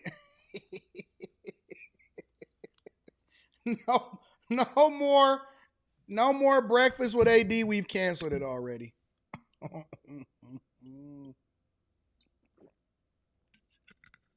We tried it. Lynn Wren is saying that it's not a good idea, and we're going to go from there. Let me see what else is going on in this chat. Eric D says, you did great yesterday in the debate. However, that Theron guy was pretty terrible, and he was doing okay until he started to defend Karen Bass, and then you went for the kill. Listen. These people are smart. He literally worked for the Obama campaign to bring out voters in the South. He worked directly with Obama. He consults with all of these different people. All of these Democrats that y'all see that's in these spaces, he works with them. He gets them elected. He's in Atlanta in the thick of things. It's not that they're not a worthy opponent. It's that they don't seem worthy after I get done with them. That's the difference.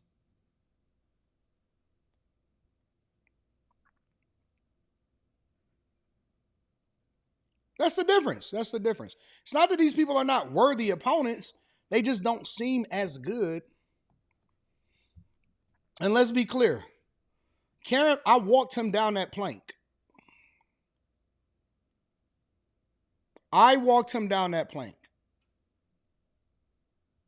That wasn't something that he thought that he was going to go down. He didn't know that Karen Bass was going to come up. He didn't know that Brandon Johnson was going to become a thing. He didn't know that I was going to force him to defend that record. That's a debate strategy that people have yet to master.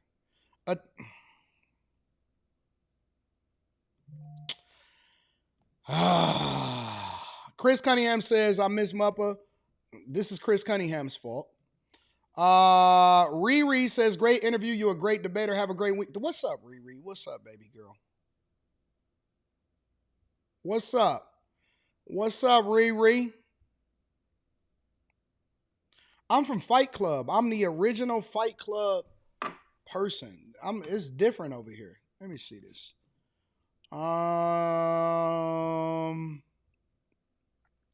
Where all my scamming at?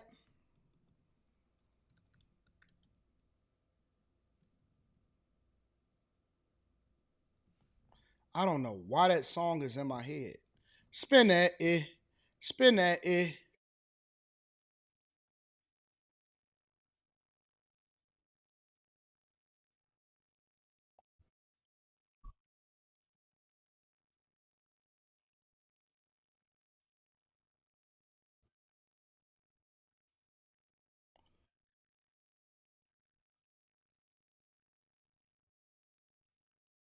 Inside the rooms where political decisions get made.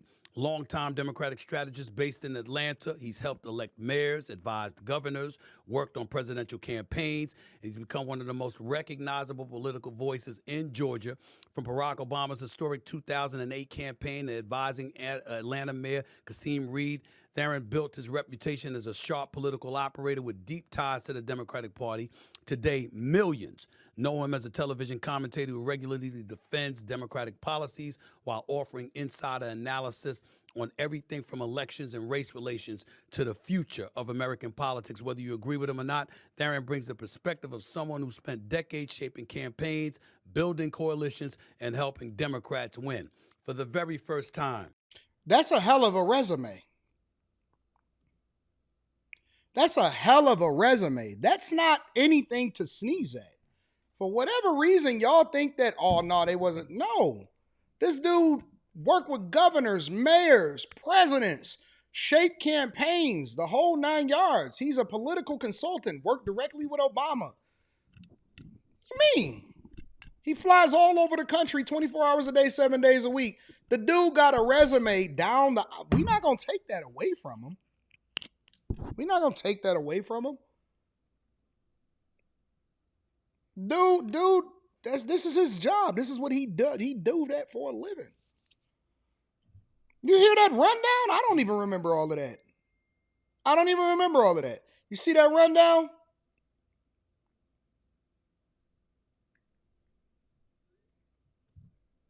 Talking about, boy. That boy he know all of the data, all of the talking points. He advises most of these people that are trying to get elected on how to get elected.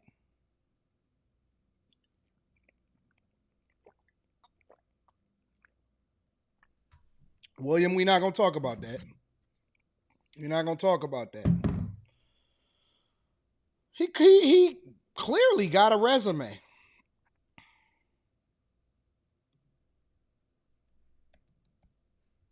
System. Darren, before I got a couple of questions before I let you both get on out of here, and thank y'all both for y'all time. The country, and it's a lack of funding from the state and the politics. I think that she's actually she's done 4-year shortfall. You need to under Trump 3 that part right now. Make sure you say under Trump's administration, because under Biden, inflation was above 9%. And in some places, he lowered it. And then when Trump got in there, it was lower. Inflation is only at, well, that's because it's high expectations for Trump. You got to remember that when Trump left office the first time, inflation was less than 2%. All right. And then when he came back, it was less. Now it's the highest it's ever been. One at a time, guys. Under Trump, 3.5%. Guys, one at a time. That's not crazy. Because, and this is why I say disingenuous. So there'll be a lot of talking points that's thrown in. Oh, he campaigned under Project 2025. Trump obviously denounced that. He said he wasn't campaigning under Project 2025. Back to the states, right? That's the true nature of the race. I want to get to his talking points. Forget me. Karen Bass. This woman don't become a member of Congress to actually become the chairwoman of the Congressional Black Caucus and then run in a city like LA, which, by the way, it doesn't just take the ability to just get a certain sector of voters. You got to build a winning coalition. This woman did that in LA. I was just with her in Long Beach, right? When we were at the U.S. She's doing a horrible job. Yeah, no, she's done a good job. She's doing Darren, did you just say she's doing a good job in LA? You just said that? I think she is doing the best to her ability in LA with the circumstances. I'm not questioning. Let me be very clear. I'm not questioning that she's working hard and striving to do the best that she can. I'm not questioning her intent in terms of whether she cares about citizens. I'm saying in terms of her efficiency, in terms of her productivity. Did you just say that she's doing a good job in L.A.? Because I know a whole bunch of people in L.A. that would say, hell no. There are those, yes. There are some of the folks that tell me that. But I said some other folks tell me that, again, with the circumstance that she's under, right, with the economy that she's inheriting, with the lack of jobs, with all the different things that comes along with Los Angeles politics, I think that she's actually moving in the right direction. She has a very well-funded opponent right now. There's a lot of negativity out there about the job. But when I talk to you about the day-to-day services, making sure that the city have the basic services stimulated, trash being picked up, making sure that people actually can try to feel safe. She's doing her best to try to reduce homelessness? traffic. I mean, these are all. Wait. We have What about crime? More police officers choosing to quit than ever before in Los Angeles, similar to over in Chicago. She's regularly operating at a budget deficit, can't even balance the budget effectively. He's saying that she's picking up trash. That is the most basic No, but that's what people care about, Anton. And they do care about public safety. And I think public safety is a struggle from not just her, but for other mayors across the country. And it's a lot. The key to winning a good debate is to put somebody on the defense. If you can put people on a defense and you can start to control the conversation and saying, all right, listen, prove to me this. You put people at an extreme disadvantage when you get to that space in a debate space, right? When you can start focusing on when you go on 100% offense on something that you know they can't defend and they keep trying to defend. Like, I'll give you an example. One of the things that they tried to press me on and that they tried to put me at a disadvantage on, and this is why it's so easy for me to win these conversations, is because they'll say something like, yeah, because they expect for me to be 100% in Trump's camp or 100% on Republican side. And they'll say, well, what do you think about the $1.8 billion slush fund for the January 6 rioters? Well, they don't know that I have a history on this platform in particular by saying I don't agree with it.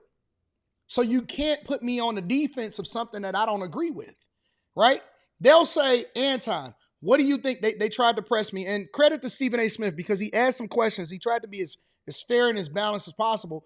He said to me, yeah, what about these white South Africans that are coming over here or whatever, so on and so forth? And I said, I don't agree with that either.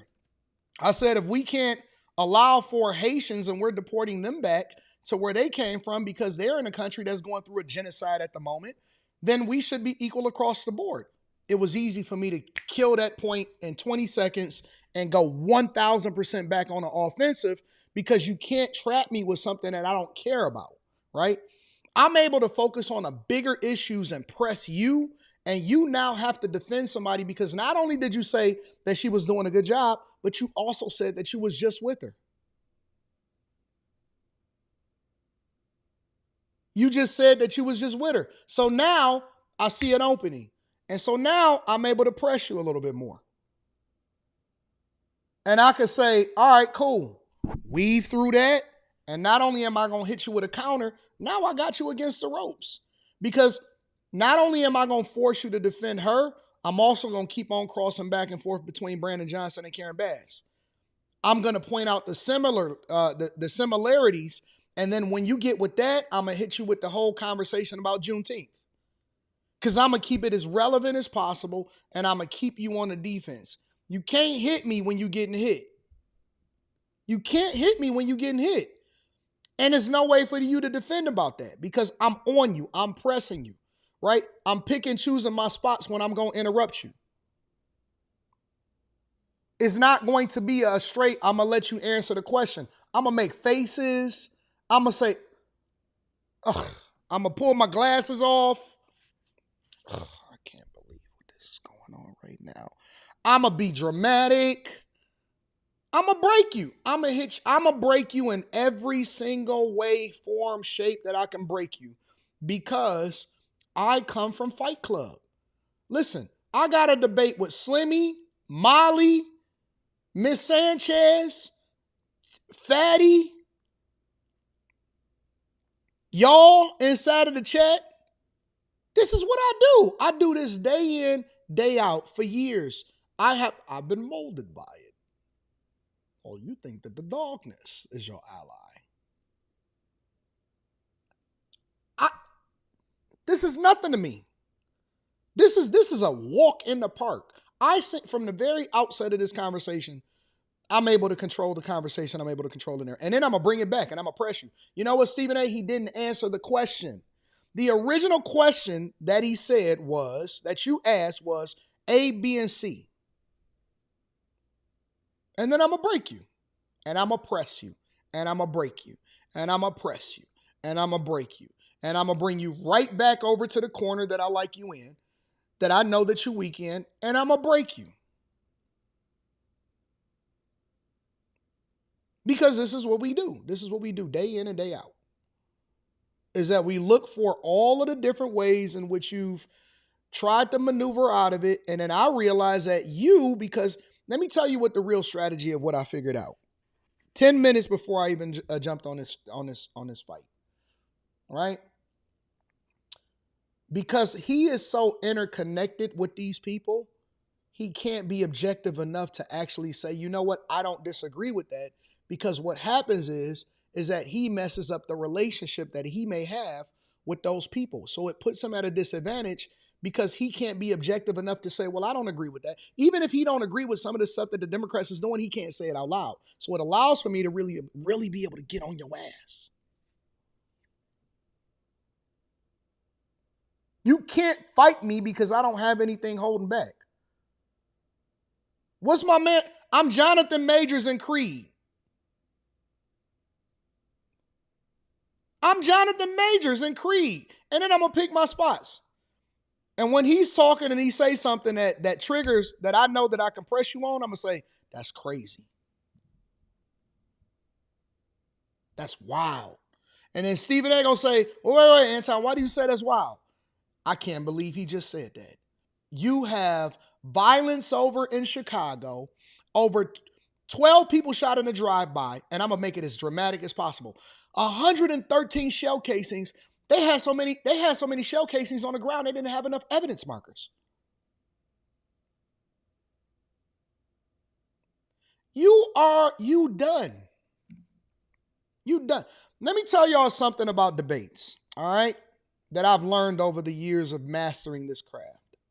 Let me tell you something about debates. You know what's more important than the questions that's being asked? Because I can take any position. I practice on a regular basis on after hours, taking the different position and being able to argue it effectively and testing the boundaries of certain conversations, right? You know what's so interesting about debating? And I'm gonna just give y'all one little clue. Well, I could teach a debate class. I'm gonna teach one clue about debating, right? More important than the questions that's being asked is the person that you're debating. Let me say it again. In poker, right? Because I like to break it down from a C student's perspective. In poker, when you playing poker, Texas Hold'em, you're not just playing the cards that you're dealt. You're playing the people. So you need to study the people. And what I realized is that once I started to figure out who you was, even in the middle of the debate, when I figure out who you are and how you move and the way that you answer questions and who you tied to and your inability to be able to answer certain things a certain way because you were part of the establishment, you lost. You lost. Because there's no way honestly, there's no way you can stand up to what I'm saying. And it doesn't matter. I could tell you what I'm going to do, when I'm going to do it, and you couldn't stop it. You can't stop it.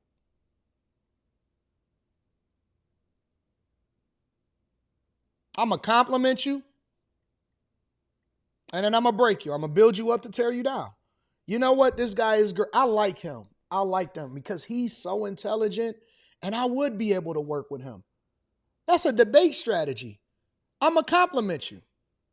I would be able to work with this guy because I think that he's smart. Behind the closed doors, he really understands the issues, and I think that he would be somebody that's intelligent enough to become, symbiotic with and solving for these issues in the community and becoming, coming to a bipartisan agreement. But the problem with him is that he caters to the lowest common denominator. He caters to the lowest hanging fruit. Hey, man, you too intelligent for that. I'm complimenting you and I'm insulting you at the same time. You too intelligent. I can't believe you even sitting here. You know what? You smarter than me. I shouldn't even be sitting here with you. But the reason why I'm sitting here with you is because I'm honest. But you're smarter, but you're not real. And the people can see that. That's all instinct. That's all strategy. I'm a mistakenly, purposely outburst. Oh, that's wild. I'm sorry. You got it. Go ahead, bro. I didn't mean to interrupt you.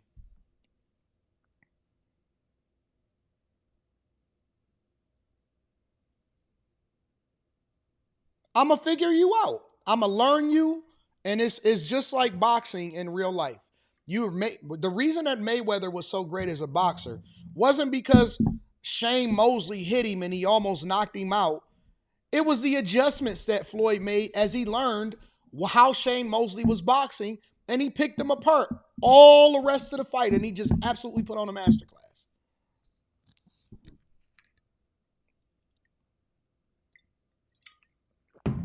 And then you keep pressing them.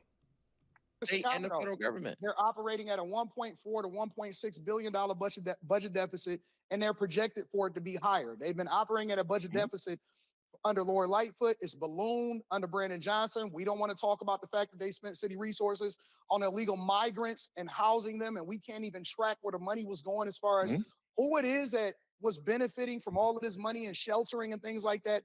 There's a lot of gaps and a lot of lack of accountability. But we only want to speak on. I don't even know how you can use Karen Bass as an example. Bring it back to Karen Bass. Of what's right as a political person, as a mayor of a city, as a black woman that is running the city into the ground. They don't even believe in voter ID. Breaking it down based off of identity politics. Oh, you want to talk about identity politics? I'm going to identify all the things that's wrong with the different people that you work with so that I can actually destroy your own argument and use your argument against you. They don't even believe in voter ID.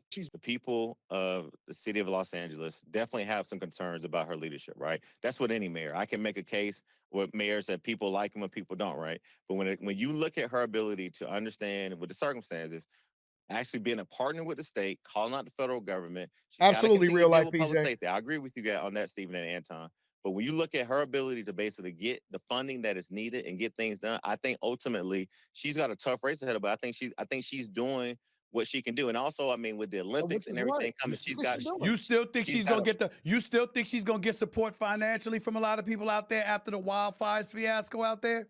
In the Palisades and all of that, you really think that's going to happen? The wildfires was another big case, but you look at her ability to be present, because one of the things that she got criticized for not being present. So during the wildfires, she was as present as she possibly can.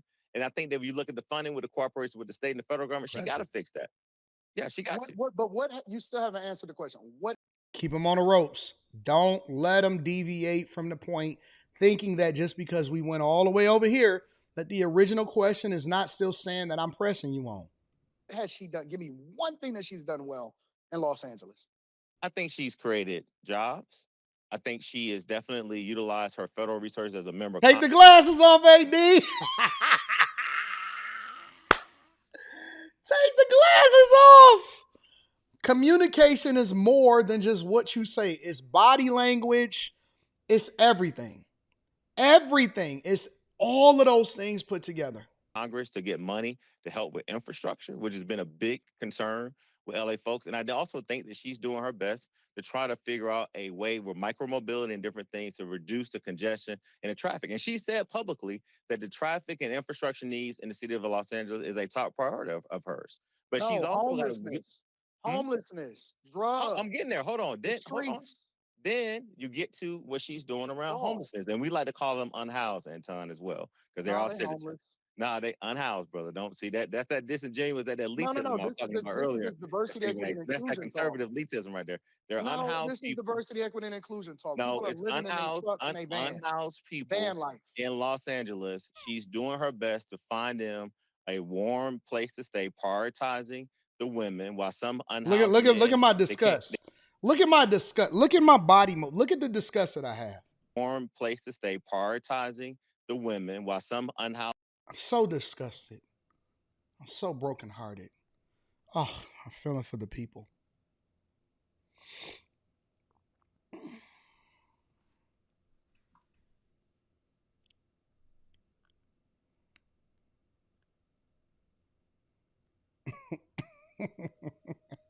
That's what they're going to say. Hey, don't take your glasses off on me.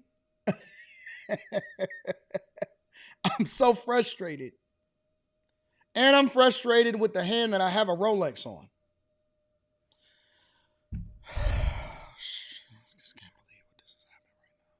What's going on? I'm so frustrated. House men, they don't have enough shelters to shelter them warm off. Place to stay. Where is it cold in LA? What the hell is it cold in LA? Stephen, you've been to LA. It does get a little cold at night. When is the last time that you walked? When is the last time that you walked Skid Row? I walked Skid Row Just to I, make sure this I bought straight. Skid Row about a year and a half ago. I walked. Okay, so you know I saw it. what's really happening out there. You really Look, understand. I'm talking with my glasses in my hand like this. The drug problem. You understand that there's Mental needles illness. everywhere. You Mental illness, understand yeah. that you can't step over without stepping in some form of feces everywhere. Where are they cleaning up anything over in LA? What is safe in LA? I mean, look, I think that you've been in LA. I've been on Skid Row. That is a Can't answer the question. Press.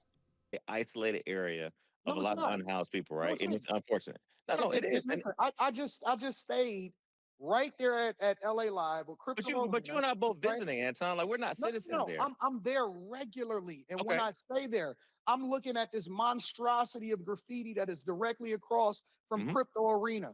If you walk 2 blocks up the street and then you take a quick Uber, you're gonna see people sleeping along the freeway on the entrance ramp.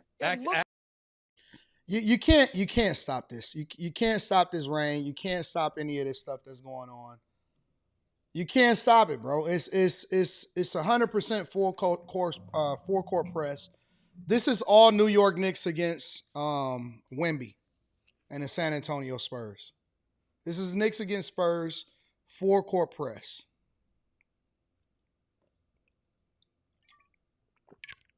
You can't stop this, bro. You can't stop it. It's too much aggression, too much dramatization, too much all of that. You can't stop it, bro. You can't stop it. I'll keep it honest. I'll keep it 100 with you. I believe that Theater, which is right around the corner from Crypto.com. I believe that, honestly, I believe that I am so good at what I do that I would be able to take a Democrat side and argue it against a Republican.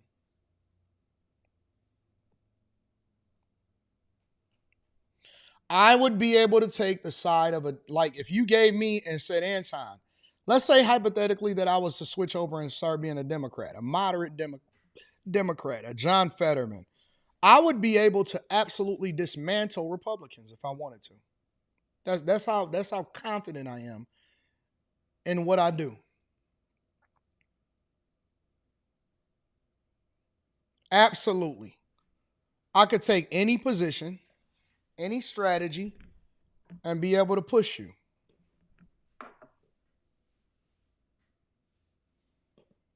Yeah, I did. When they said, Anton, I need you to pull up, I said, all right, cool. I did the live stream that Monday.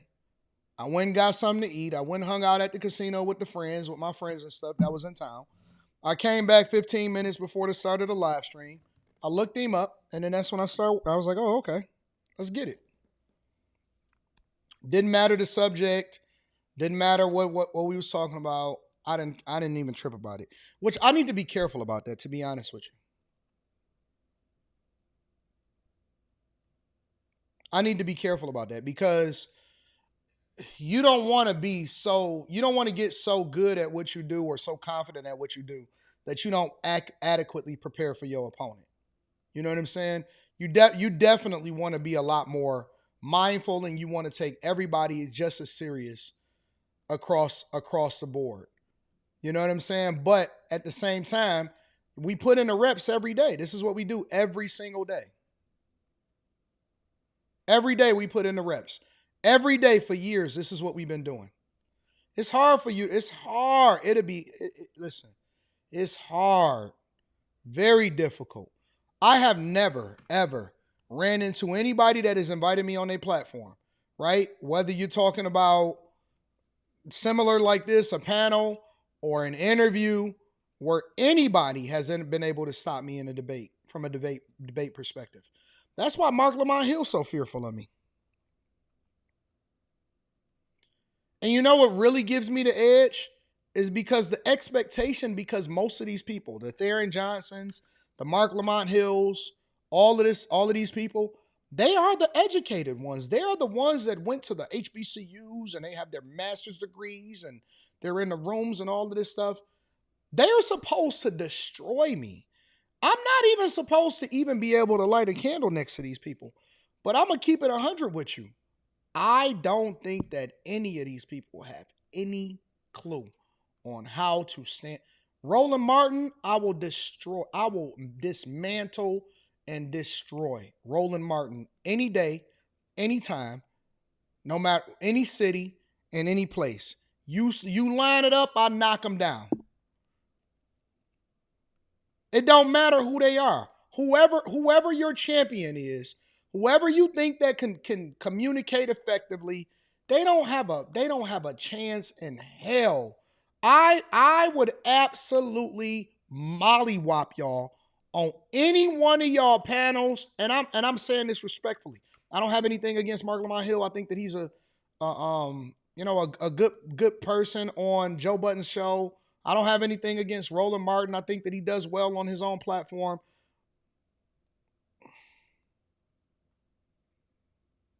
Listen, when I go into these debates, I'm not there to be cool. I am there to try to destroy you.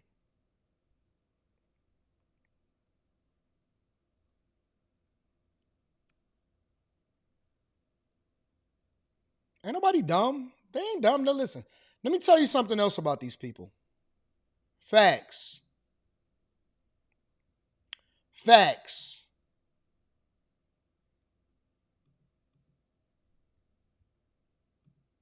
Facts. Arrogant, narcissistic, psychopath, manic, toxic masculinity, all of the descriptions that you can name, I'm facts. Misogynistic, all of that type of stuff. Yep. Agreed. And then what? And then you die on the debate stage. All of these people are very careful on who they pick as their opponents. They're not crazy. They don't just accept it. They don't just say, yep, all right, cool.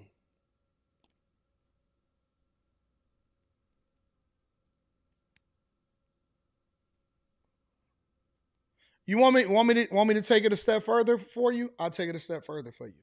In order for you to be as great as you are, you have to have some form of arrogance, narcissism, whatever you want to frame it. Y'all frame that as a bad thing. I say that's just being a man. I say it's just being a man. I don't look at it as, oh man, that's a bad thing. What are you talking about? This is called being a man.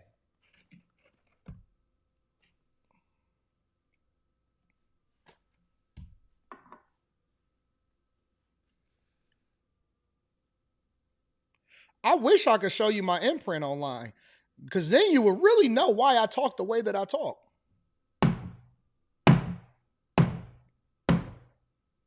How are y'all men and the greatest at what you do if you feel like somebody can beat you? How are y'all great at what y'all do, but y'all believe that somebody is better than you at what you do professionally and what you're supposed to be the greatest at? Somebody says, I think Boyce Watkins would be a better debate because he's become more reasonable. I debated Boyce. What are you talking about?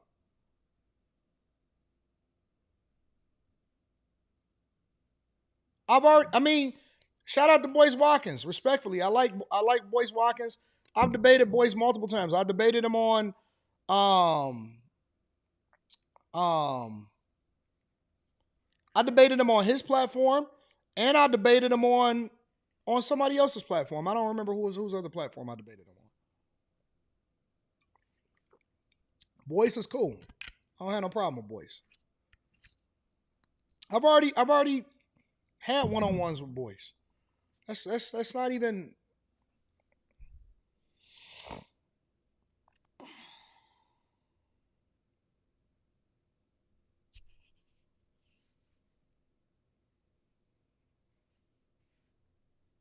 Somebody says you can be a poor winner. Well, I'll never be a sore loser.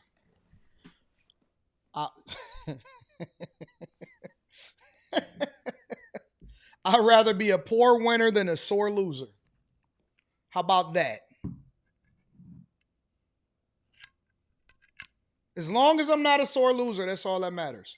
Because you'll never see me lose in that space. Oh, yeah, Jason on Jason Whitlock's platform. You're a poor winner. Well, you're a bad loser. Now what? Now what do we have going on?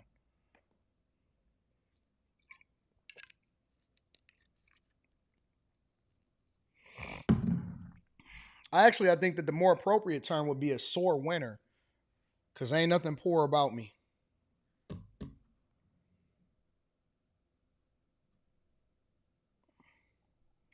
Who is Isaiah Martin? Why do y'all keep mentioning this person? Isaiah Martin. Let's figure this out. This guy is Isaiah Martin.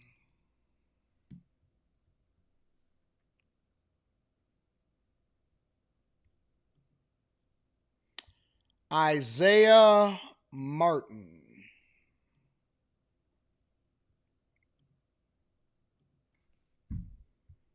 Oh, he be on CNN?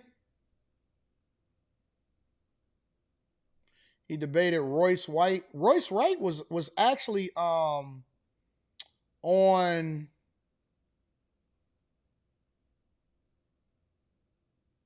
Royce White used to be with Jason Whitlock, right?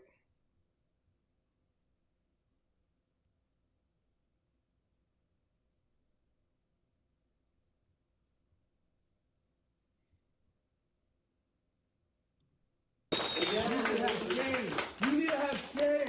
History will not remember you for what you have done. It is a shame. It is horrific for what you have.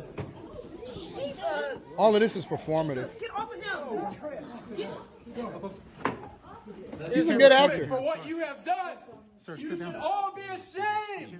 America will rise up against you. Stop, bro. Stop, man. That is so performative. This is a bad acting job. You need to have shame. History will not remember you for what you have done. It is a shame. It is horrific for what you have. Jesus, get off of him. It is horrific for what you have done. Sir, you should all be ashamed. America will rise up against you.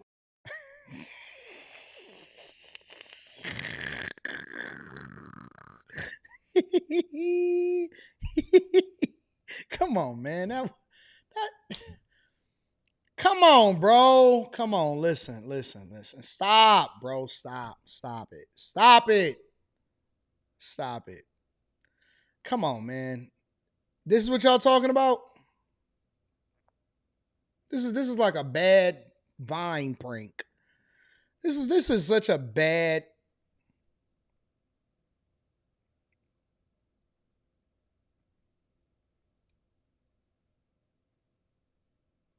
America will not remember your names. For what you have done. Sir, you should all be ashamed. America will rise up against you.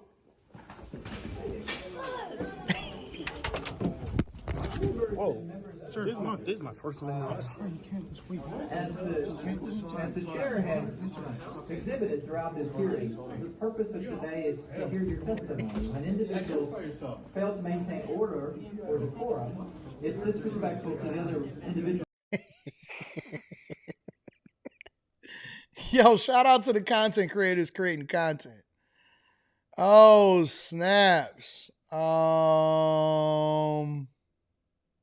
He's done Jubilee.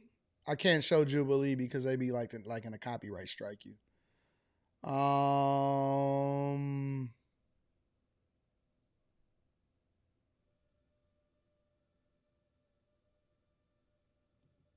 Isaiah Martin, why are you running for the 18th district?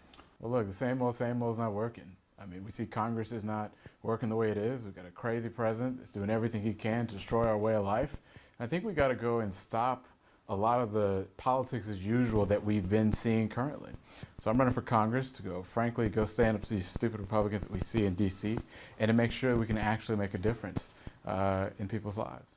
You said these stupid Republicans. Some of the things that people say. Amid lies told by MAGA Republicans about the take on specific. I grew up, my parents used to take me to vote with them every single time there was an election. You would have thought in all of these years that voting would have gotten easier, not harder. But unfortunately, I'm standing right here at ground zero of voter suppression. And I don't want you to think for a second. Houston's. Thank you so much for having me. I used to work on campaigns. I watched your ad, and it's a fantastic message, and it's a fantastic story. I mean, I used to go. I think most people end up in these lines of work used to go with their parents to vote for a reason. Take me with you. We wanted to see that. It was magnificent, even when we were too young to participate in it. But it's such a simple snapshot into how we're moving backward. Tell me why. Isaiah Martin, why are you running for the 18th district? Let me see something.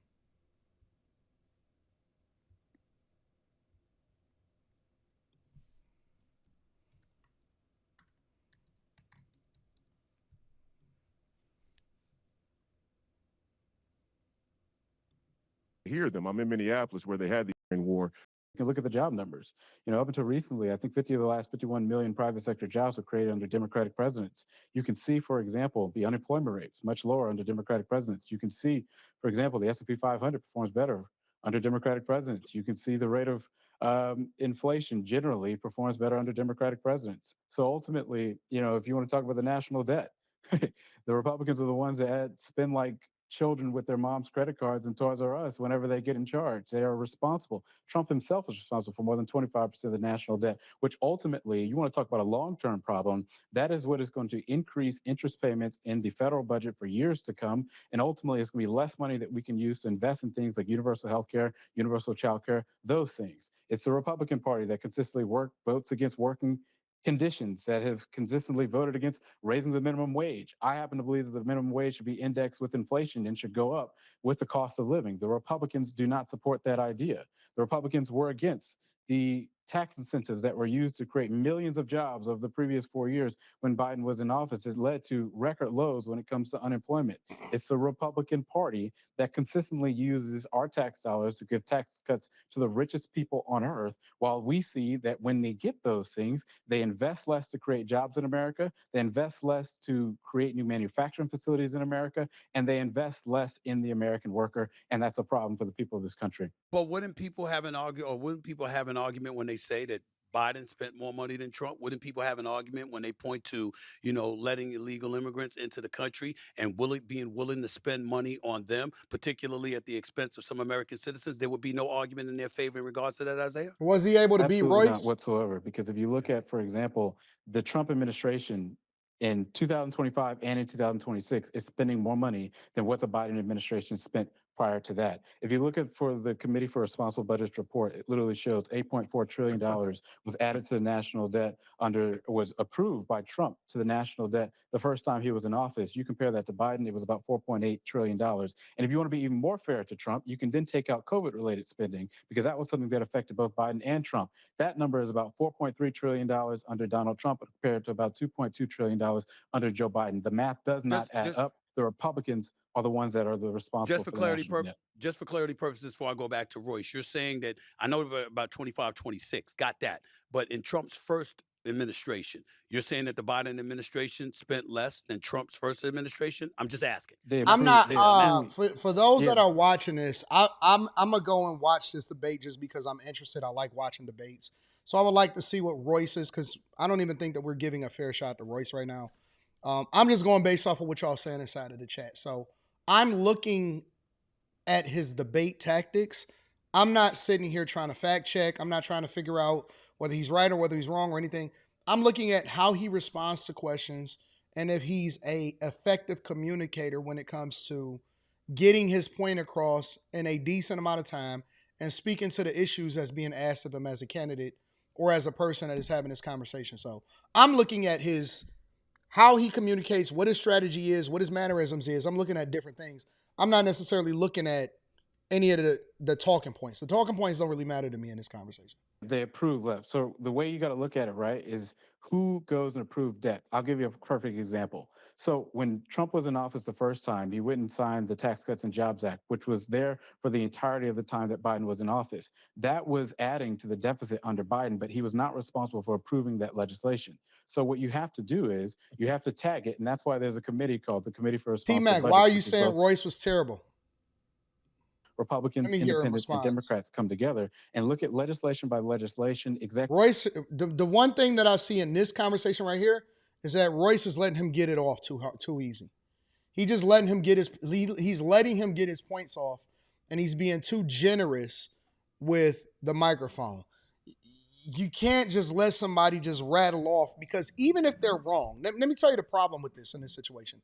Even if he's wrong as two left shoes, he'll be viewed as right, because very few people actually goes back and do the fact checking to try to understand it. In a debate, it's not about whether you're right or wrong. It's about whether or not the people believe that you got the best of the person that you was having a conversation with. You understand what I'm saying? So Royce is letting him get this off. You can't the only time that you let somebody just this cleanly get everything off without nothing, no grunting, no nothing or whatever like that, the only way that you can allow for that to happen is if they're speaking and they putting themselves in a corner for you to be able to go in and hit them and destroy him right after that. You can't let him just talk like this and let him just spew it and say anything without adding any. Oh, no, you gotta be able to interject with some fact. You got to be able to stop this. You know what I'm saying? You can't just let him talk. You can't just let him just keep going. I don't even care what you're saying. You got to be able to stick and move, baby. You got to throw a jab in there somewhere, somehow. You can't just let them keep going and have all of the talking time. All of the talking time is going to result in people saying that you lost the debate.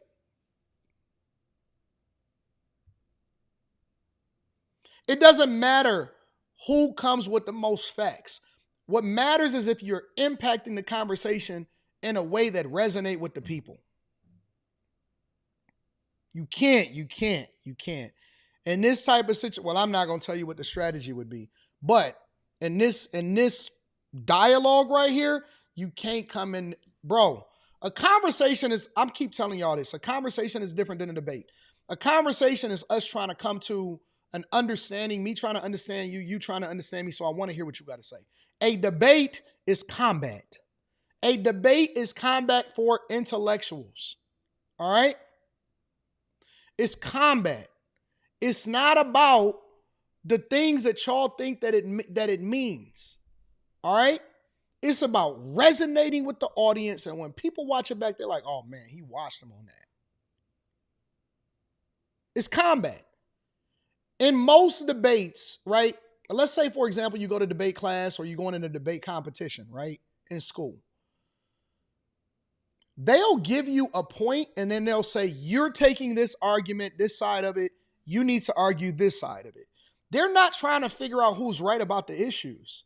They're trying to figure out who can be most effective in their argument. You understand what I'm saying? So a debate is a completely different conversation. That's why I said, in most instances, I say, I'm not even doing no more debates. I mean, when Stephen A. called me, he was like, yo, I want you to do this. I'm like, okay, cool. I'll rock out because you my guy. You know what I'm saying? I want to create good content for you. And we got a great relationship and we got a lot of things planned in the future. So I took that. But the reason why I said that I wasn't debating anymore was not only because I didn't feel like I couldn't find a worthy opponent, but because I was looking to have more conversations to solve for the issues that was happening in the community. I didn't feel like I needed to try to argue you down anymore. You know what I'm saying? So just observing this from my lens, I think that I haven't heard Royce anymore yet, but I think that Royce is allowing him to get too much off on this. Executive order by executive order, budget by budget, to determine how much national debt is being added by each specific president. And when you do that, it's very clear the Republicans added double on both occasions. Royce?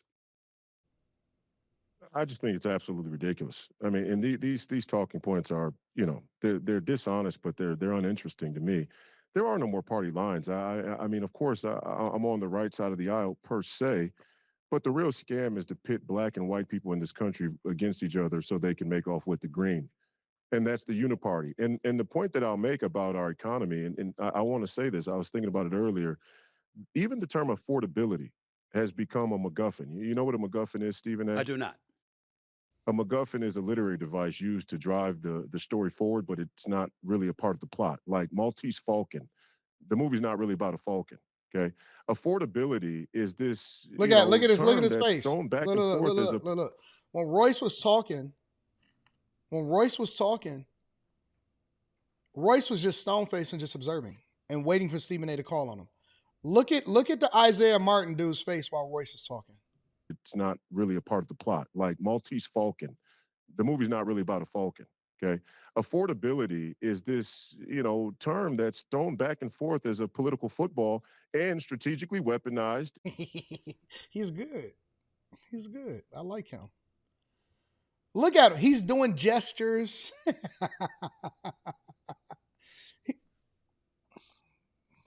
What? He's taking the focus off of Royce. In the very beginning of when Royce starts talking, he takes the focus.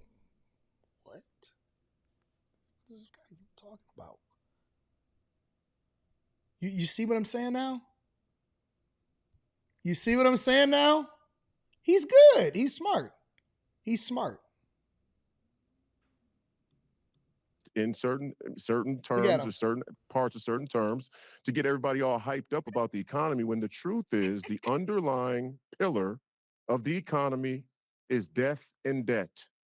And the modern monetary theory that Look at his hands. informs our monetary policy and the radical inflation or printing of money goes back to an institution that transcends the two political parties. And that is what the uniparty in this country has tried to preserve: the devaluation of the dollar, the inflation of money, the crushing of the working class. And there's only one political party that's even thrown the red flag on the whole deal. And in fact, if I go further, it's the Republicans from within the Republican Party that have done just like Isaiah has said, that have fought candidates I would like have me who answered are that question completely different personally. I'm not going to tell you how I would have answered the question, but I would have answered it. I'll give you, like, for example, what Roy should have, in my opinion, in the rebuttal. In dead hawks. In rebuttal, what Roy should have said, first of all, the first thing that you have, and the art of it is to communicate it effectively and quickly. But just because we just observing this and we just chilling, the first thing that you got to understand, what I would have done is for Royce is I would have took it all the way back, and then I would have brought it back forward to highlight why Trump had to do some of the things that he's done, which ultimately resulted in, some of the things that we're dealing with. But I would have started with the foundation. I would have went back to the first Bush. I would have went back to Reaganomics. I would have talked Clinton. I would have talked the second Bush. I would have highlighted how different people have sold off America and the residual effect of having to reinvest back into America is one of the reasons why we have to deal with things the way that we have to deal with it. Like, I would have approached it completely different. I wouldn't have took the subject away from it. I would have attacked it head on, but I would have approached it in a way that I didn't think that he researched it, because the reason why Royce is at a disadvantage at this particular part is because the things that Isaiah is saying is things that he knows. It's things that he probably speak about all the time. He probably researched it. There are certain talking points that he's able to spew quickly. Yeah, this was inflation of this and this was inflation of that. And when somebody has that, you just letting them get it off. You have to pivot and pick on and highlight a specific statistic that's not relevant to something that he's studied or that he's familiar with, so that you can force him to have to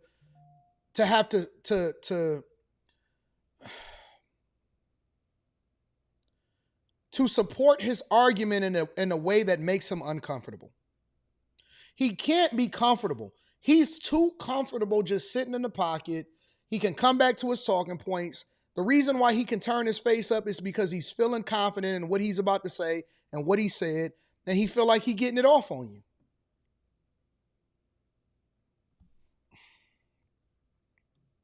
So there is that part of the Republican Party or at least I represent that part of the Republican Party that says the working class has been getting crushed since the inception of the Federal Reserve in 1913. And the devaluation, the devaluing of our dollar and our citizenship go hand in hand. And that philosophy is a post-World War II, post-industrial, liberal philosophy. Look at him. Liberal He's feeling comfortable. He's philosophy. The smiling. modern monetary He's got theory his that hands informs that we together. can print as much money as we want, regardless of our, our domestic production or anything else, is a liberal idea that Republicans who are soft on debt and economics fall victim to out of political viability. You have to be electable. In order to be electable, and Isaiah mentioned, the growth of unemployment or unemployment is, you're giving a lot of jobs to people in the government. Republicans' fundamental philosophy is on Monday, I'm going to evaluate. I didn't see the Brandon Tate debate either. I want to go into the Brandon Tate one. I didn't see that one either. Governance. The greatest expansion. You put your hands up, but the greatest expansion of the look. of You new see jobs how he came from the disagrees. You see how he's making Royce focus on things that's not even relevant to what he's trying to get off. You put your hands up. Look. This expansion, you put your hands up, but the greatest expansion of of new jobs came from the government. We don't believe in the expansion. It's crazy to me that Democrats like AOC and Ilhan Omar say the whole system is guilty and white supremacists, but their fundamental philosophy is to keep giving more power to the federal government as it expands in the name of new jobs. It's so contradictory, it's laughable. Only a person with a sub 100 IQ would even go for that kind of thing. But we've taught a lot of people in this country to be radical materialists. And that's what I'll say finally, Stephen A. When I say affordability is a MacGuffin, we have a death and debt culture in America and around the world. And our mentality about the economy, our mentality about what is affordable and what isn't, is greatly geared towards radical materialism. And so our perception of what we need to live, what we need to be prosperous, what we need to have a great quality He's using of life, words unnecessarily. Like, for example, saying radical materialism. Oh, it's just lifestyle inflation. Yo, we buying things that we don't need, that don't add value into our lives to impress people that don't care anything about us. It's as simple as that. You don't have to go into the big words. You don't have to say all of that type of stuff. You have to listen. You got to pay attention to the audience that's going to consume the content. They don't care about big words. They care about direct hitting on the points, getting to where you need to be, weaving in and out, and then putting him back on the defense by going back on the offense. You quickly address what the issues are. You quickly state what's wrong with what he said. You correct him on certain talking points, and then you put him on the defense by forcing him to answer questions that he's not comfortable with. Has been skewed intentionally by the internet. You don't need $1 million to live great. You don't need to be able to go to Mykonos in Greece and take pictures on Instagram for people you don't even really like or know. Right. You need to be able to take care of a family. And the Democrats have made it almost impossible to do that because they don't believe in the private ownership of business. They believe in the complete consolidation of government. He's laughing. Government-run business, or the merger of government and corporation, which is by definition fascist. Isaiah, go ahead. Because I know I was going to chime in, but I know you look like you got a lot to say. Go ahead, my man. Royce, I mean, look, facts don't care about your feelings, bro. I mean, and I say that with all due respect. The reality is that you can just go and look at the facts itself. Inflation Which is ones are up facts? under Donald Trump. You can look at unemployment is up under Donald Trump. And that's exactly why I talked about private sector spending to build new manufacturing facilities, which is a number to go and look to see who is building to hire more American workers. And that number and he's really good with using his hands to illustrate points. It makes a difference. When you see Obama doing like this a lot, and they talk like this, when politicians talk like this, you could tell that he's ran for office, he's been coached, he's probably media trained, he knows how to talk, he knows how to put his hands up and use his hands and his words and his gestures to illustrate a point. Decrease under Donald Trump. So it's like, if you let's look at, for example, if you look at when Trump was president the first time, right? This man literally had a reduction in the amount of spending to build these new manufacturing facilities in America, despite the fact that he said that was the whole purpose of his Tax Cuts and Jobs Act. You put Joe Biden in there, then he goes forward and passes the infrastructure bill, the CHIPS Act. He did so many other things that created these target incentives for private investment, which led to a 3 times increase in those new manufacturing facilities that people have bought. I mean, so you don't really know what you're talking about here, Royce, respectfully. And I just think that, when you talk in these, talking points that are not rooted in facts, it leads to really dangerous outcomes. Well, see, here's my problem. As somebody, here's a fact. Hold on, Royce. As somebody in the middle who is completely ignorant compared to the both of you, let me put that out on Front Street right now. I don't know what y'all know, okay? But I like being a conduit for discussion. I'm trying to figure out, how can an accord ever be reached? Let's say, hypothetically speaking, even though I don't think it's that much hypothetical considering what we're witnessing in America today, that you've got people on both sides of the aisle who feel directly the way both of you feel. How can an accord ever be reached, or some level of, I don't know. I don't know the word for it. You're just wondering whether or not that could ever get to a point where folks can reach an understanding, like, well, you know what, we agree, but we're gonna. But see, y'all, like for example, y'all saying, well, he's shooting from the hip. He's one of those.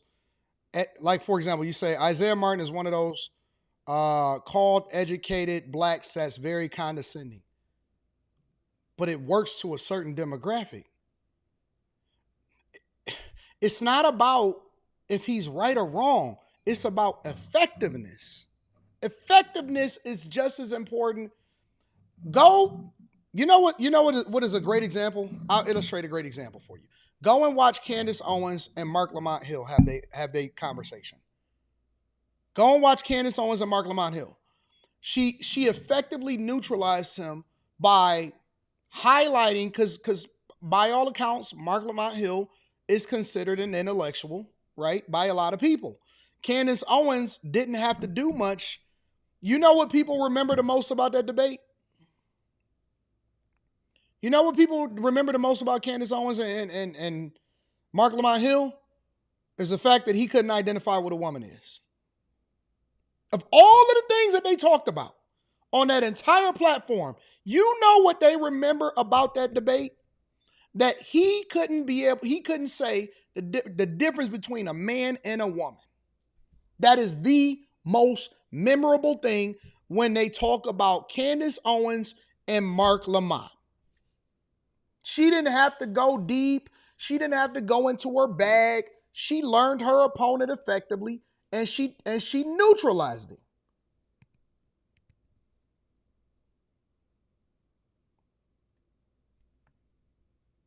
Am I off? Am I off? That's what people remember the most about that debate.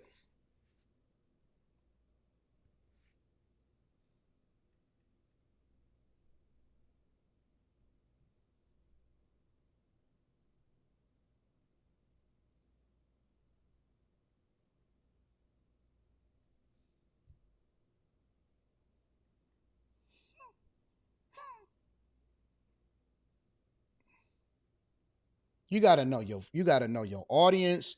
You got to know who you're going to be speaking to. There's so many things that goes into, bro, look. Let me break it down from a different lens for y'all. All right? Let's say, and this is why I love battle rap. This is why I love battle rap. Battle rap is not about, and this is the thing that me and Slimmy have a disagreement about, because Slimmy judges everything from a certain lens. And he thinks that all things, for example, are supposed to be judged by the same lens. Right? I'm looking at different factors. I'm looking at crowd control. I'm looking at delivery. I'm looking at the type of venue that you in. I'm looking at if you on enemy territory.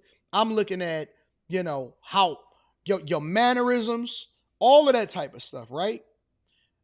And it's not about who has the most punchlines. It could be how you pause in between your punchline and let the crowd get real silent, and you say, that's something you got to deal with. Oh my God.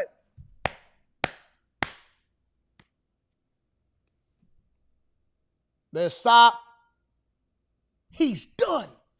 He's done. Hold it down. Hold it down. Hold it down. Hold it down. I said, and then when they repeat it again, the crowd remembers the last thing that he said. It's something you got to deal with. And then you go into the next one and you start to and you play off their insecurities and you watch them. You know what I'm saying? And so all of these little details matter. It's not just about who got the most lyrical miracle. It ain't nothing about that. It ain't nothing about that. It's about the lights, the camera, the action. It's about the rebuttals. All of that stuff. It's some people that if you actually just went into the actual lyrics, go watch Big T versus, now this is for the people that's in the battle rap. Go watch Big T versus, I forgot what my man's name was. LOM. Loyalty Over Money. What was his name? It's a lot of different battles. It's a lot of different things that was going on, bro. Big T, not Clips, not Hitman Holler, not Conceited. Not none of that. What is his name? Not Mook, not none of them. I forgot what the name is of the dude that Big T. I thought that Big T was working. Big T was working, but he had a different type of presence. He was pulling straight from the audience, so reference points to New. Hollow the Don. Shout out to the chat. Hollow was talking about taking the train to Canarsie. I'm going to send you on the train to Canarsie. People's like, yeah, I'm the Canarsie. You gonna take the L. Like he was referencing certain points. He was playing straight to the audience. He was referencing certain things, all of that stuff, right? It's certain things that matter, and if you just gotta know it. You gotta be in it. It's not even something that you can teach, it's something that you gotta be a part of. And when you know, you know. When you know, you know. And so debating is just like battle rapping for intellectuals. And most people will not survive in a certain space because they don't understand the nuance that come along with winning an argument, winning a conversation, and capturing an audience and speaking to the demographic that's going to be observing these conversations. I'm keeping it 100 with you. Keeping it 100 with you. Loaded Lux didn't beat Calico because Loaded Lux tripped up. He messed up his verses and all of that. Loaded Lux won because your dad wasn't a real nigga. It's one verse that people remember and they like, oh man.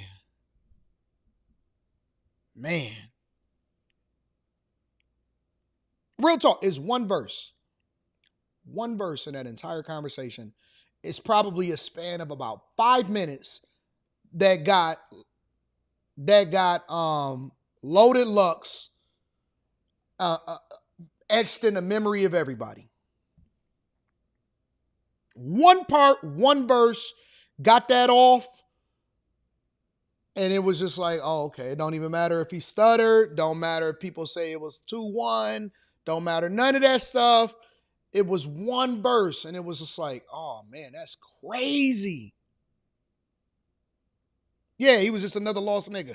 That when he said that, people was just like, because he kept hitting on it, and he kept hitting on it, and he kept hitting on it, and he kept hitting on it, and he just pressed, and he pressed, and he just pressed that one thing, and people was like, damn.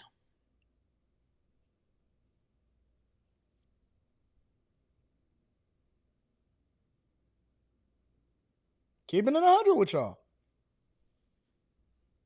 Said A-Verb beat Hitman Holla out for one line. Let me call my dog Verb.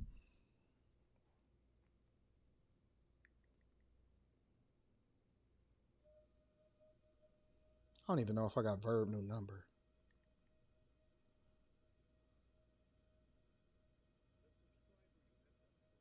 Hold on.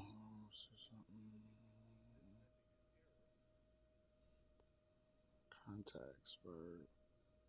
Verb gave me a new number. Oh, he texted me the other day.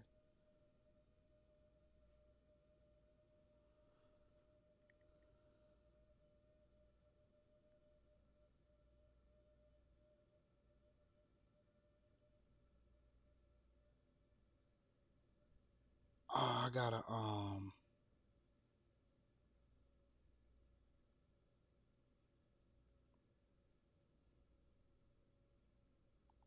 a verb. He just texted me a new number.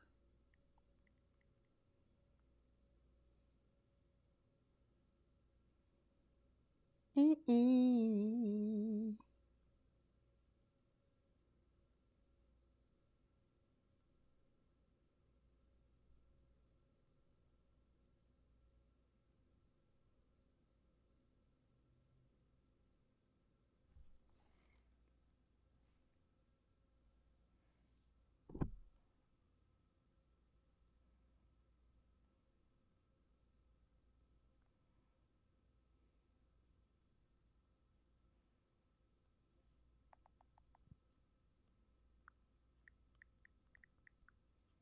I gotta go through my contacts and lock in these new numbers when people be texting me.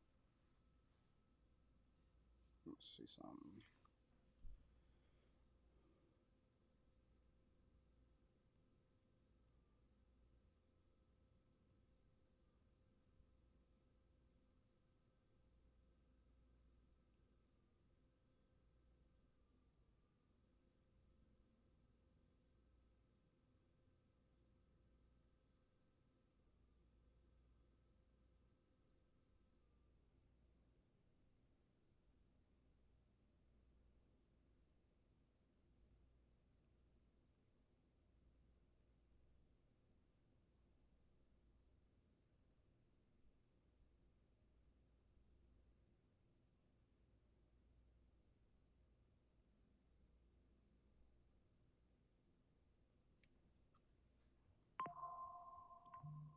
Have to agree to disagree, as opposed to both sides saying y'all facts are wrong, because now you're forcing two sides to pick one side or the other because neither is willing to acknowledge there's any level of credibility what the other's saying. How do we come to an accord in that regard? I'll start with you, Royce.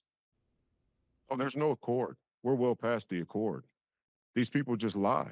Like, for example, I brought up the illegal immigrant situation. He hasn't addressed it one time since he's talked, since he's spoken. He refuses to address that the Joe Biden administration and the Democrats as a party, as a political movement, believe in and support condone.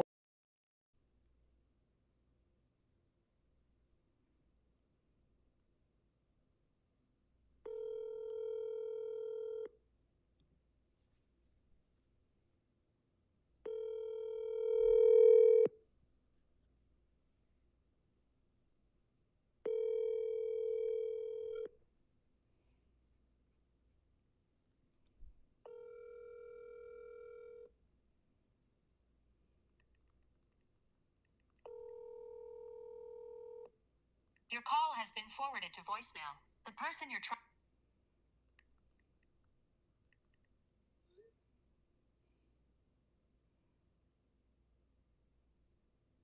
I found it. I'm about to lock him in. Add to existing contact. Y'all gotta stop changing y'all numbers, bro.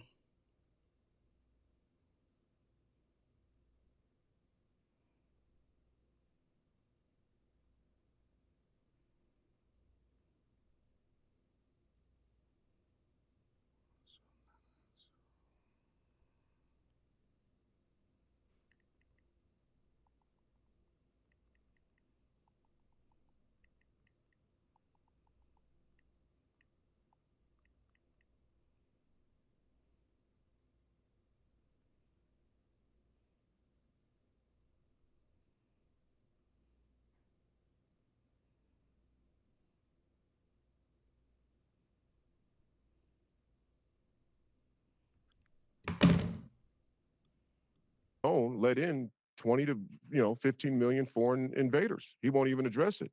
And that's not by accident. It's on purpose.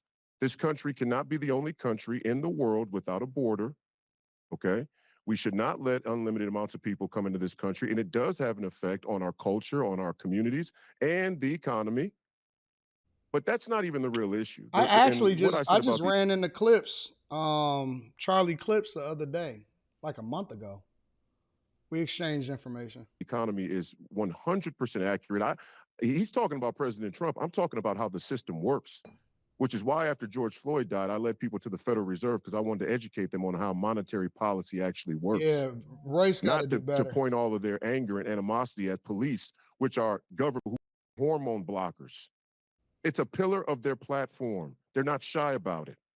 Minneapolis is now the transgender capital. You're talking about people who are under 13, 12, 11 years old being influenced into something that is completely unjustifiable by any medical standard worth its salt that hasn't been captured by the same academic philosophy, but certainly by any historical standard. The two universal standards for having a country: you have a border that you control, and you do not normalize cutting off your son's penises or mutilating them through hormone blockers and medicine.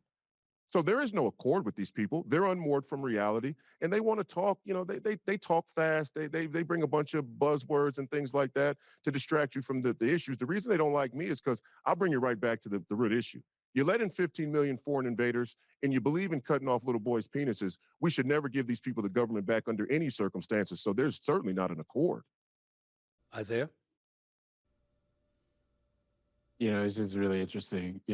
Royce not at any point wanted to address anything when it comes to the economy. And, I addressed I the understand economy. that you might not necessarily addressed it. have anything when it comes to that. So it's not really surprising. But ultimately, Stephen A., I do think that to get back to the root of your question about how we can come to an accord, I think that it's just by using common sense. And I think that one of the things that you do very well is that you go and you kind of cut through a lot of the smoke and you kind of stick to the facts. And I think that that's really what we need more of. And once again, when you have a Republican, an independent, and a Democrat coming together to say that there was no immediate threat to the United States and Trump launches a war anyway, I would say that's a lack of common sense, especially Stephen A., because you know how difficult it is in Washington for people of all sides of the political spectrum to come together to agree on anything. I would say the same thing when it comes to this absolute waste. Somebody says Isaiah won't mention anything about the million of illegals. Why would he? It actually would go against his argument. Why would he highlight something that he doesn't agree with? That wouldn't be smart in a debate, right? The smart thing to do would be to let a person hang themselves and then put the dirt on top of them.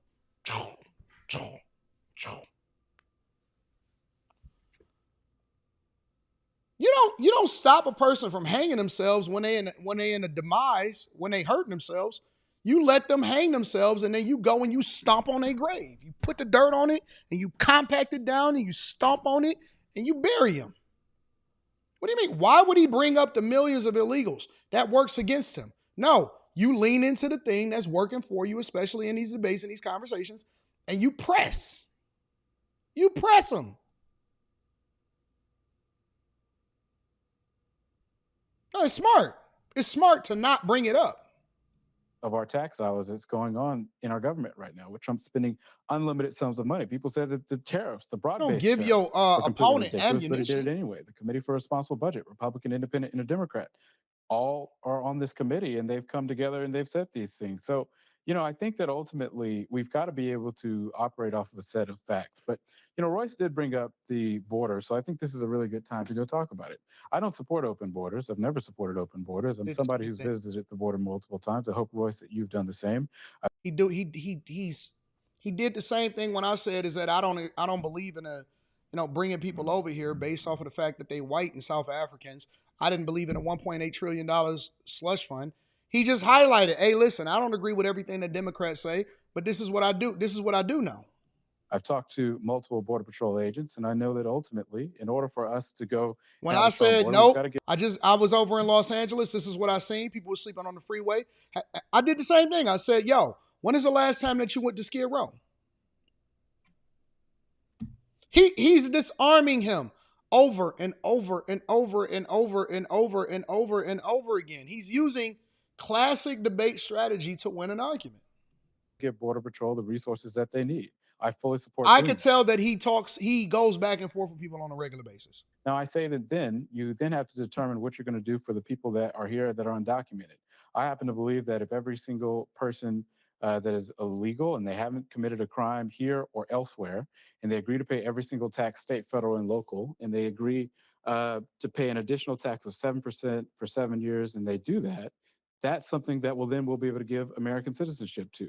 It'll create billions of dollars for us right here for the taxpayer that we can use to cut taxes for Americans and ensure that we can actually go and put trades back in schools for our young people. That is something that is an America First policy that is vastly better than the hundreds of billions of dollars that Trump is in line to spend to go and do this mass deportation program, which ultimately hasn't yielded anything for us anyway. Royce, I couldn't hear what you were saying while he was talking. Go ahead. Of course he believes that. He believes what? Of course he believes what? Of course he believes we should tax these people and fine these people and let them stay in our country. It's a passive footprint.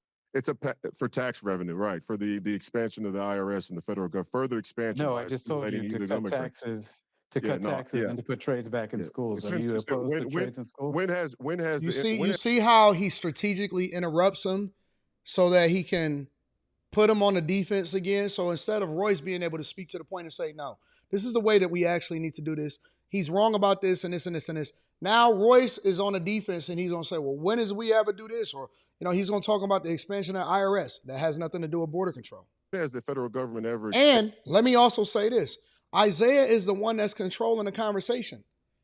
Stephen A. Smith never asked a question about border control.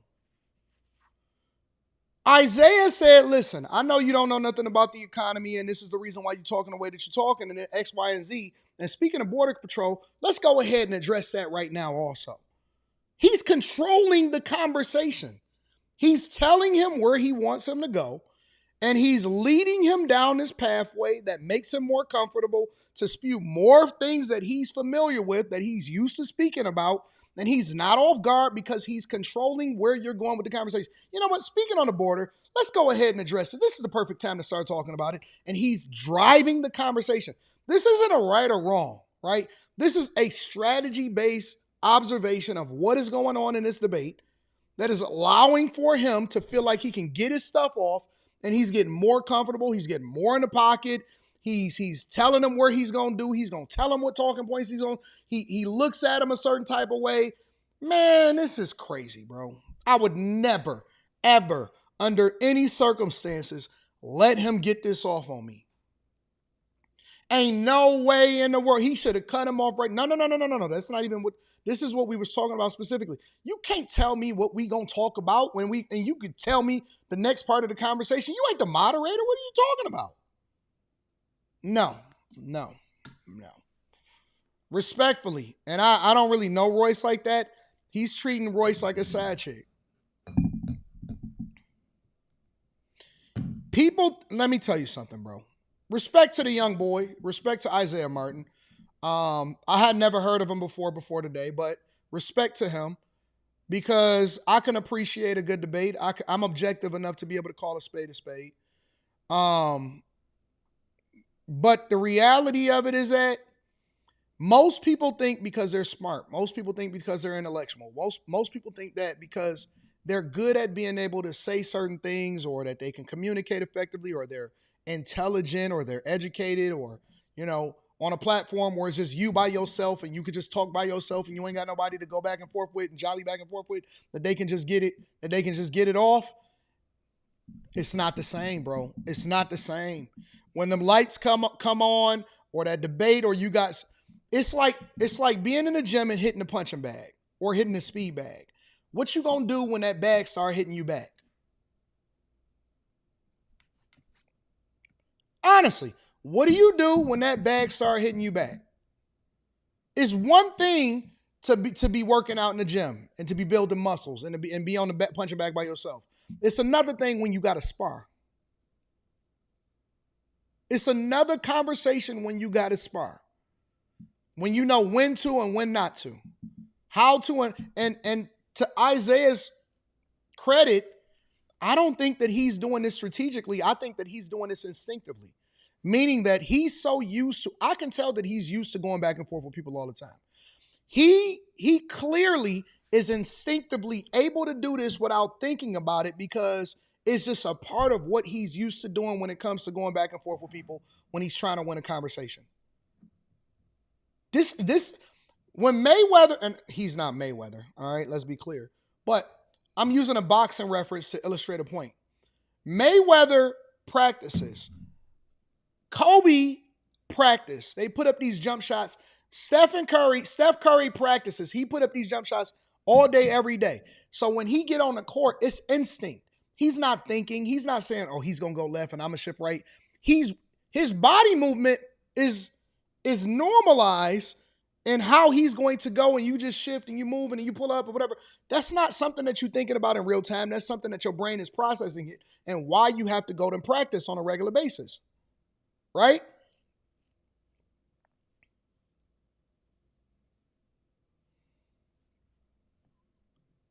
Man, when was the last time the federal government expanded and the tax Are you rate opposed went to down? trades in schools, Russ? When was the last time the federal government Look. He's pressing him. He's not letting him get away from the conversation. and the tax rate went down? When was the last time the federal government expanded and the tax rate went down? You're doing a lot of dream shaking like Elijah on the summit right now. I'm just asking. When was the last time the federal government expanded and the tax rate went down? Royce, we're talking when about was the last time the federal government expanded? See, this is what I'm talking about, Stephen. We can't even have constructive dialogue. Royce, let him answer. Go ahead, Isaiah. No, wait. I didn't answer Mike. Wait, okay, well, go ahead. I'm just saying, but you asked the same question in 5 times. That's all I'm saying. He's asking us. But go ahead. Let's go back to the original point. Right. The original point. He doesn't want to address it. I've already addressed the economy at a fundamental level. I just told you about what I just believe. One at a time, fellas. One at a time. One at a time. We have a death and debt culture that we've accepted because there are benefits for everybody across the aisle. Modern monetary theory, which is a progressive political and economic philosophy, is a debt trap for all working class citizens across a big time horizon. He's not letting him get nothing I'm going to talk about the border right now. Of course, you would say that we should tax and fine these people because it's a passive-aggressive way for the Democrats to get the goal that they had, which was to import unlimited, unfettered illegal immigrants. And now I don't support illegal immigration. No, you do because you want to let them stay. I don't support illegal immigration. He's saying you do because you want them to stay. You're not willing to find them and deport them. That's what he's saying. Well, because this is what I'm saying. What's happening right now? Wait a minute. What? Spending what Spain is spending on their military to go and deport only 5% of violent convicted criminals. To me, I think that is a lack of common sense. Why is what that? I said needs to happen is that for those people that are here that are undocumented. Excuse me, Royce. For those that are here that are undocumented, if they agree to pay. Let me say this real quick. Neither one of y'all getting cut off. So just one at a time, because I ain't edited any of this. You trust me. Y'all, this ain't television where you get cut off in 8 minutes. So you ain't got to interrupt one another. It's airing, all of it. Go ahead, Isaiah, and come back to you, Royce. What I'm saying is that we have to determine as a country, what do we want to do with our tax dollars? Royce might believe in spending hundreds of billions of dollars, potentially trillions of dollars on this wasteful mass deportation program. I say that for those people that are here that are undocumented, this is an opportunity for them to have an earned pathway to citizenship that will create billions of dollars for us that we can use to put trades back in schools for our young people. We have a big problem in America where a lot of children are told that they have to go to college in order to be successful. And while that might be the case for some, and for many people in America, don't let them move the goalposts, Royce. Pathway. I think that we have gotten away from trades back in schools for so many people across the country. Don't let them move the goalposts. This is an avenue to fund an America First policy, which is to teach our young people a trade if they do not want to go to college. I do not understand how someone like Royce can get on here and be against that. To me, I think that's an America last. Royce, floor is yours. Royce, floor is yours. First of all, I'm not against that. I think trades are great.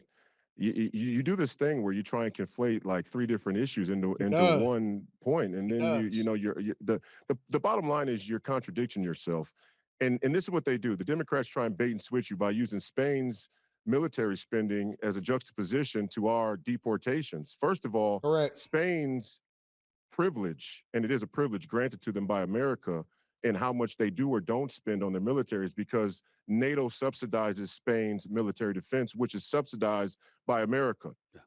We subsidize the entire European Union's defense. And Royce is 100% correct in this. And this is the time where he's actually doing a good job. and debating. And Isaiah is now making weird faces to distract from what Royce is talking about, because Royce is on top of this and he's able to actually debate this or rebuttal effectively. And now you have him making these weird faces inside of the camera to try to distract from what Royce is doing. To a substantial margin, an increase, which is why a lot of America Firsters wanted us out of NATO, which Democrats defend vehemently. They defend NATO. You want to get out of NATO? Of course. Yeah, absolutely. How does NATO work? Look. Instead of Royce staying focused, because one of the things that Isaiah does is he just keeps talking. He doesn't care about whether Royce is ignoring him or not. Instead of Royce staying focused and continuing to hit on that point that he's killing it on, he finally got a leg where he can stand on and he can actually start to kill it. He's letting Isaiah continue to drive the conversation and distract him from what he was talking about. Wait a minute. You want to get out of NATO? Royce, you're talking about the border. You're talking about immigration. You're talking about the things that is mattering and how you can then support economic. First of all, they way off the reservation because Isaiah is the person that introduced the border into the conversation in the first place. But Royce, stop letting him stop you when you got a point, when you hitting, when you finally can rebuttal, when you don't stop talking. Stop letting this man distract you from your point. Keep talking. They defend You NATO. want to get out of NATO? Of course. Yeah, absolutely. How does NATO work, Royce? Right now, it works that it's breaking the American people's back, a working class of a bunch of How does it Europeans. work, Royce?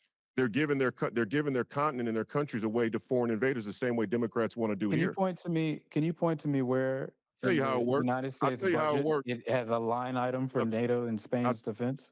Where Are is you that in the saying federal that? Are you budget, saying that Royce? the American taxpayers do not I fund asked NATO? you a question. I'm asking you.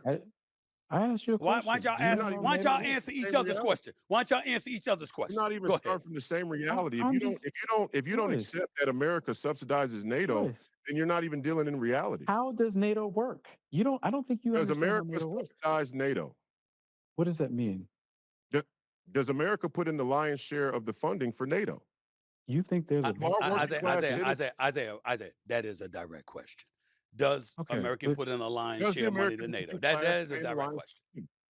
No, because I don't think that Royce understands how NATO works. All right, well, tell us. NATO. Well, tell us. Look, NATO means that every country has their direct investment that they spend on their own military for their own defense. The 2% target for defense spending that these countries have, it's not like America is paying that. That's saying that you want the United Kingdom, you want France, you want our NATO allies to go and spend that on their own defense. You cannot let him get this off, Royce. You cannot let him lie and get this off. You are 100% correct. Don't question it. Stand 10 toes down. Hold it down. The United States does spend. They do put in the majority or the lion's share of the money that goes into NATO. That is the reason why we left it, because we wasn't getting anything in return. Royce cannot allow for this man to continue to drive this conversation and try to hit on different points and keep on poking until he can get something off. Don't let him do this. Royce, you seem to believe that there is a line item in the United States budget for Spain's defense or for France's defense. And if you believe that, then Royce, why don't you go and show me where in the federal budget this is instead of spouting conspiracy theories? I didn't say that. I said that we are the lion's share majority of subsidization for NATO. We give the most out of any of the other countries. They don't carry their weight, and they don't carry their weight. Verb. My boy, what's the word with you? Chilling. I'm on a live stream, bro. Okay, go ahead. What you want me to do? I got a question for you. Sure. When you preparing for a battle, right? What do you take into consideration? Like, is it just about the lyrics? Is it just the location? How do you prepare for a battle, and how do you become more effective depending on who you battling? Oh, okay. Well, one thing is where first thing we go by would be where are we at. That means, are we in an isolated room? Or are we in a 1,000-seater, a 2,000-seater, a 3,000-seater? Because each one of them places demands a different time. Also, where you are on the card matters. If you going on in the beginning, you can kind of get away with anything. Crowd is excited. You know what I'm saying? The crowd's excited. They happy to hear just raps. At the end of the night, it's harder.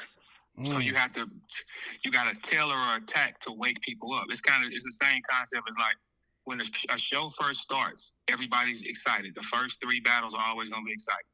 When you get 4, 5, and 6, your stars got to come out because we got to find a way to wake the crowd up after hearing 6 other niggas before us. You see what I'm saying? Yeah. So in location of where we at does matter. What city, those type of things, and how dangerous he is. You know what I'm saying? The skill level of the other person. But see, that's what I was telling them. What I was explaining to people about debates, and I was, similarly relating it to battle rap, right? And that it's more than just whether you're intelligent enough to be able to spew off a talking point. That it's a whole lot of other factors that, determine on whether or not your performance is going to be as great as you may think it is in your head. Absolutely, because sometimes you don't have it. So, like, one thing I do, I'm never at the event in the back or nothing until it's time for me to go on, which guarantees my energy level will be at its maximum. If you stay there 2-3 hours, you're going to get more drained. So it's a bunch of little tips, but some people study their opponents and break down their lives and shit. You know what I'm saying? That's one attack you want to put on the floor. You got to hunt him. You got to know where his mind will probably be. It's a studying game. Honestly, it's a studying game. But the main thing is what card, like who else is on the card, that determines too what the crowd will be like. So it's quite a few things that go into it, to be realistic with you, but you got to target the guy. Targeting him will be second. The first thing is where we at though. You know what I'm saying? Yeah, the first thing is where. If we in a 3,000 seater, I got to be faster to my approach, faster, because it's more humans to control. They're more restless. It's later. You know what I'm saying? I always go on later at night. So they're going to be more restless. They're going to be more angry, more hot. So your attack got to be faster. In the beginning, I can do whatever I want, but I never get to go in the beginning. You know what I'm saying? So it's like the early night guys got it completely easy. End of the night, no. It just all depends on the numbers. You know what I'm saying? Nigga, when we linking up? Man, I just told you we gotta pull up, man. I'm ready to pull up on you. I got some bombs for you. I told you that. I said, man, I got some bombs for you.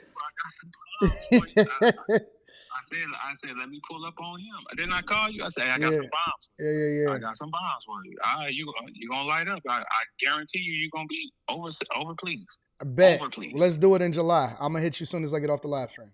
Bet. Let me know. All right, bye. That was A-Verb, legend, my dog A-Verb in the battle rap circles, giving game and helping people to understand. And that's what I was trying to tell people. That's why I was trying to help people to understand that combat, regardless of what type of combat that you in, is relative. It's relative. It's straight up relative. It's so many other factors than, oh man, this person is intelligent. This person is this person is that. Nah, it's way more than that, bro. It's way more than that. And a lot of people don't get that. They don't understand that. And so that's why they get on these platforms, and as intelligent as Royce is, he's letting Isaiah drive the conversation. He's letting them drive the conversation. Real talk. To a degree where if they need to go to war with an enemy on their border, such as Russia, they have to call us to help them to do it. And let me, because again, I've never heard either one of these people actually speak. This is my first time on both of them. Let me say this, and I'm going to give Royce a little bit of credit.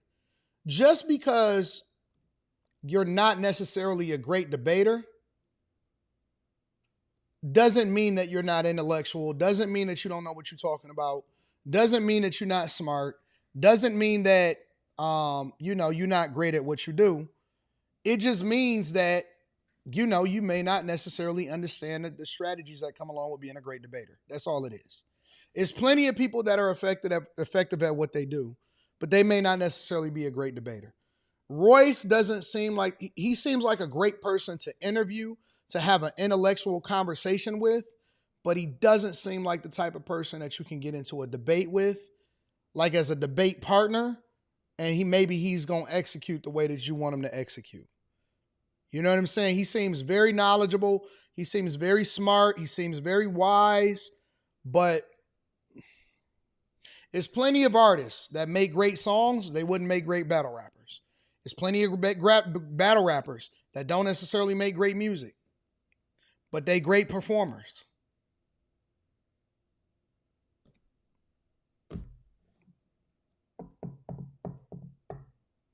I agree, Eric D.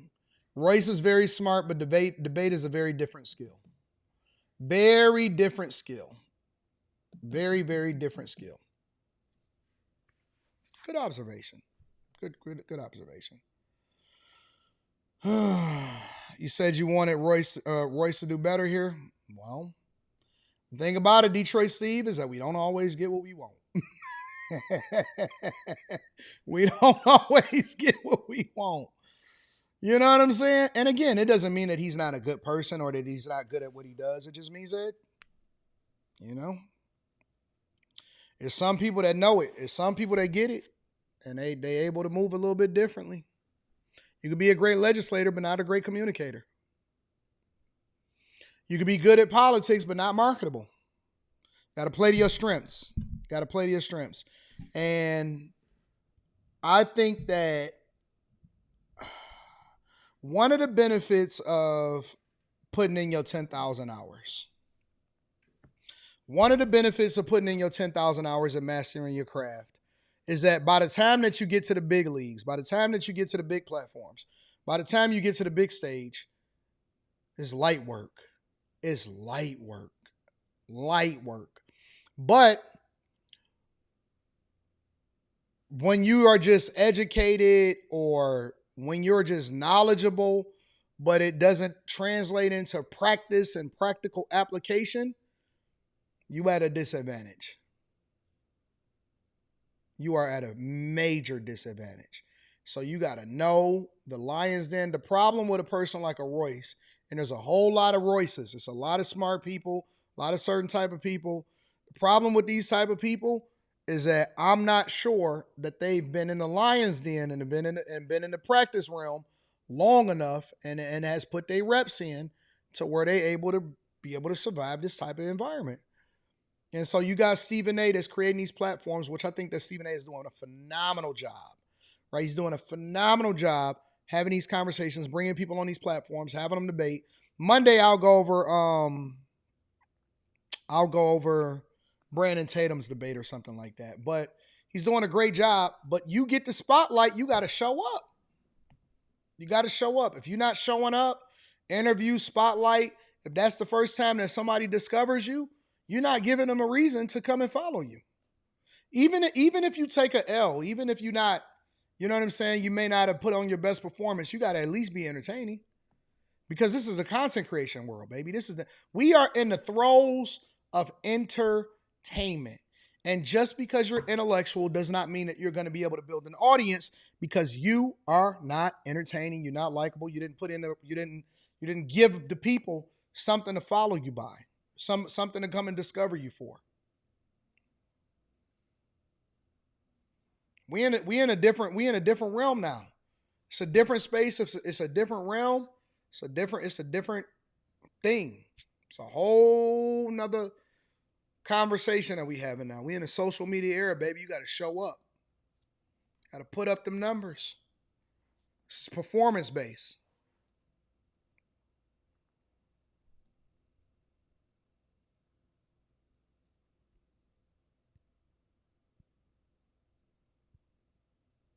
Let me read these super chats. Let me see what's happening in the chat. Let me see what y'all talking about in these streets. Shout out to my girlfriend, Bridget. That's my girlfriend. Matter of fact, let me make a phone call before I read these super chats because I need to know if I'm doing Lambo night, if I'm going to be able to do this tonight.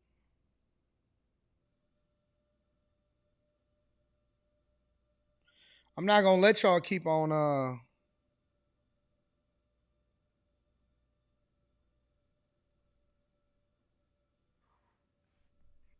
We're connecting.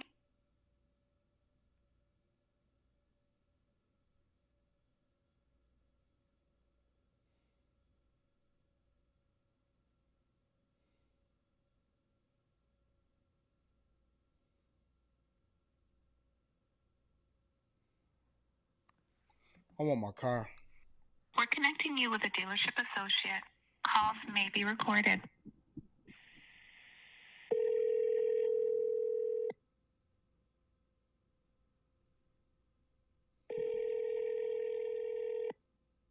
How I'm going to build a new roster if I don't have a vehicle?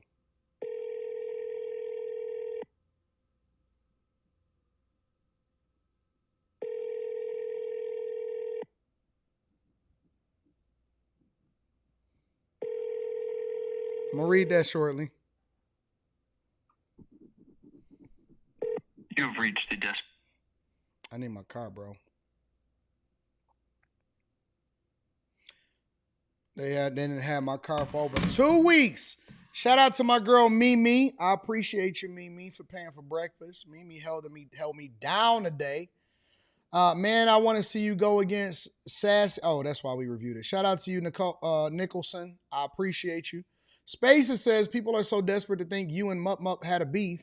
Now all content bottom feeders have even less to talk about. Hashtag no fumble on a Friday. No, shout out to my girl Mika. Stan man says you cleaned the floor with that man. You could see it in his face. He didn't realize how fast the ship was sinking. Great job. Detroit Steve in the building says, out of curiosity, would you have debated Andrew Wilson? Who's Andrew Wilson? Let me look at that. Andrew Wilson. Andrew Wilson is the dude that was, who was on whatever, right?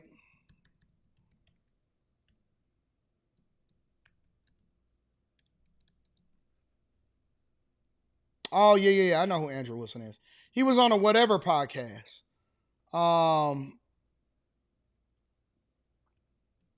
About what? Yeah, I mean, I think that he got enough visibility to probably get into a little kerfuffle with him. But what would we debate about?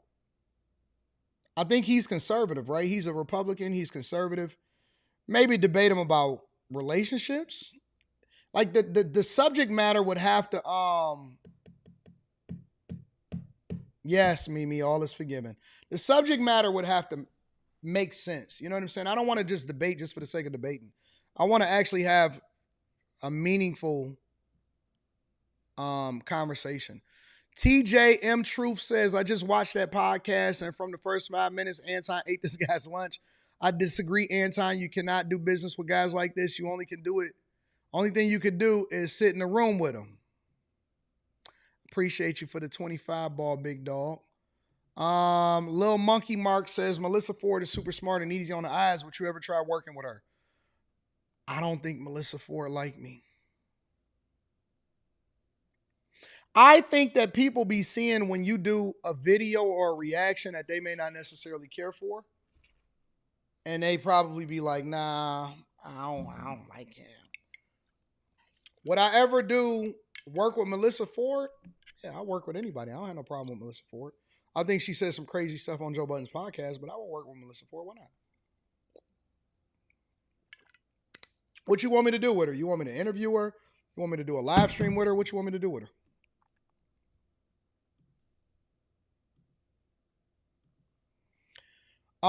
Does the facial hair dye come off as well?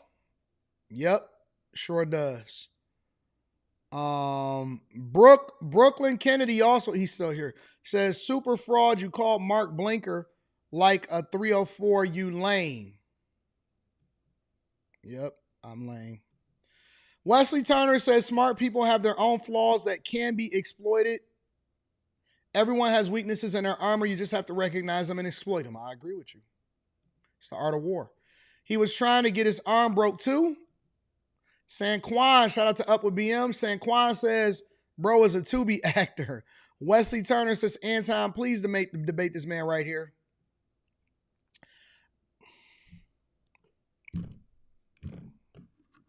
I don't know. How big is this platform? Let me see.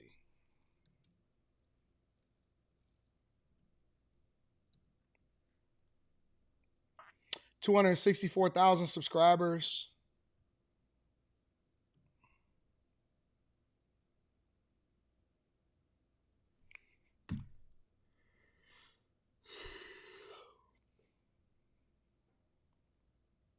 I don't know. It would have to be entertaining.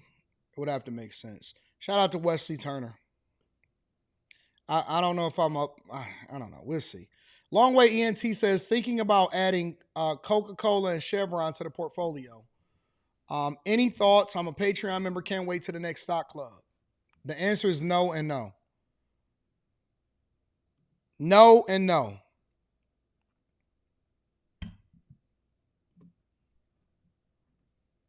No and no. No to Coca-Cola, no to Chevron. No and no. All right? Do not invest in Chevron. Do not invest in Coca-Cola. Wesley Turner says, basically, who has the greatest psychological effect on their opponents while maintaining complete composure the entire time. I agree. That's it.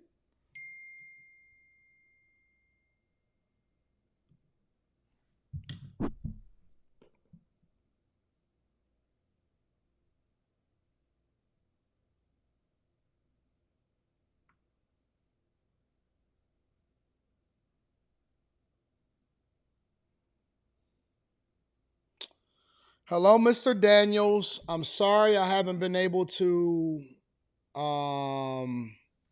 answer. Barely been at my desk. Wanted to at least text you from my cell phone, though just can't make calls through the system.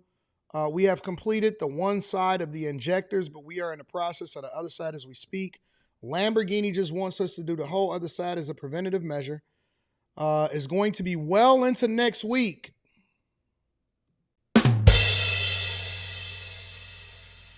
Since this other side of the fuel injectors require quite a bit of work, says someone, the hybrid technology needs to be removed as well. I will follow up as soon as I get a better idea or a better ETA for everything to be completed. I'm wondering if I should pull up my, I think I'm going to go get my Challenger, bro.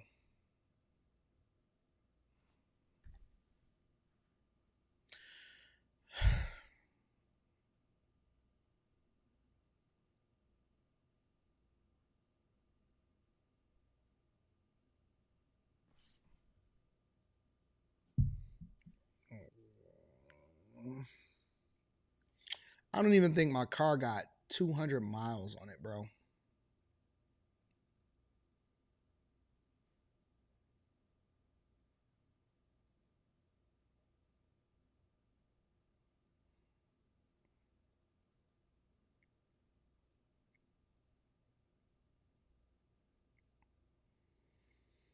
I did not see Roland Martin on Patrick Bet David. I will watch Roland Martin on Patrick Bet David.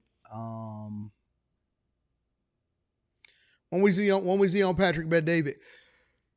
No. I'm not taking my car back. I'm keeping my car. Listen, that is the risk. That's the risk with buying being the first one to get the first cars off the line. The risk to getting the first cars off the line is that you're going to be the guinea pig. You're going to be the guinea pig. And I mean, it's my car, so I love it. And so I'm going to keep the car. And that's just what comes with it. And when it's working and when it's available, then I'll go and pick it up, and I'm chilling. I got a bunch of other cars. I'm not tripping about it. It's not that big of a deal.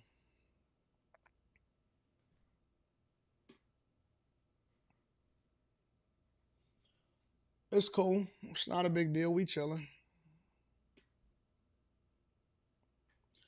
I kind of want to go and I actually want to get my Challenger. I want to go get the Hellcat, to be honest with you.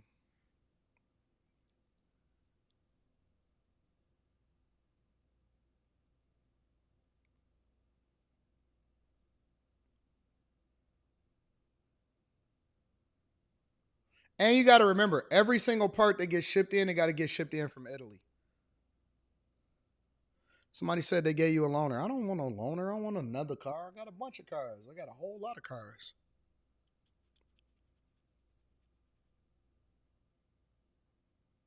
I'm good.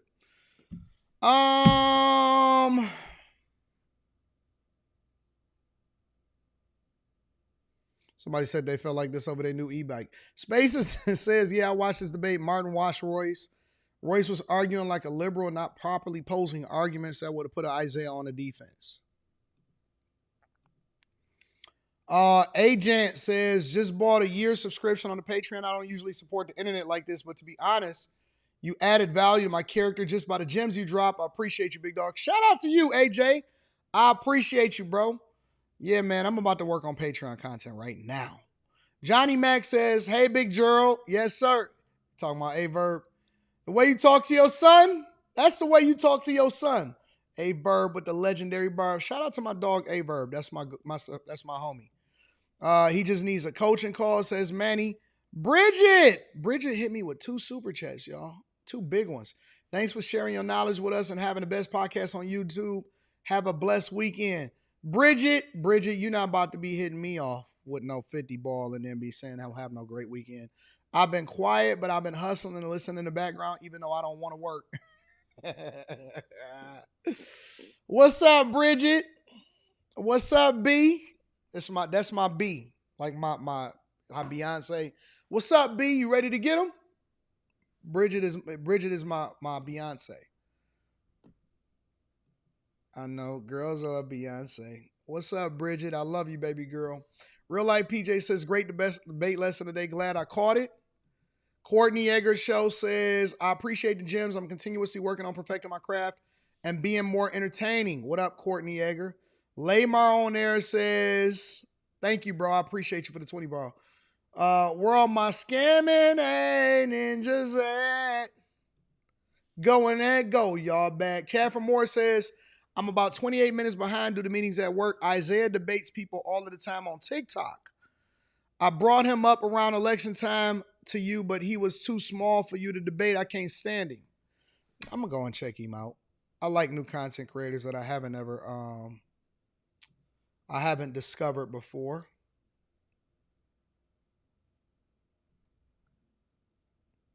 Shout out to all of the ladies. Shout out to everybody that's in the building. I appreciate y'all. I love y'all. I appreciate y'all. We out. Peace.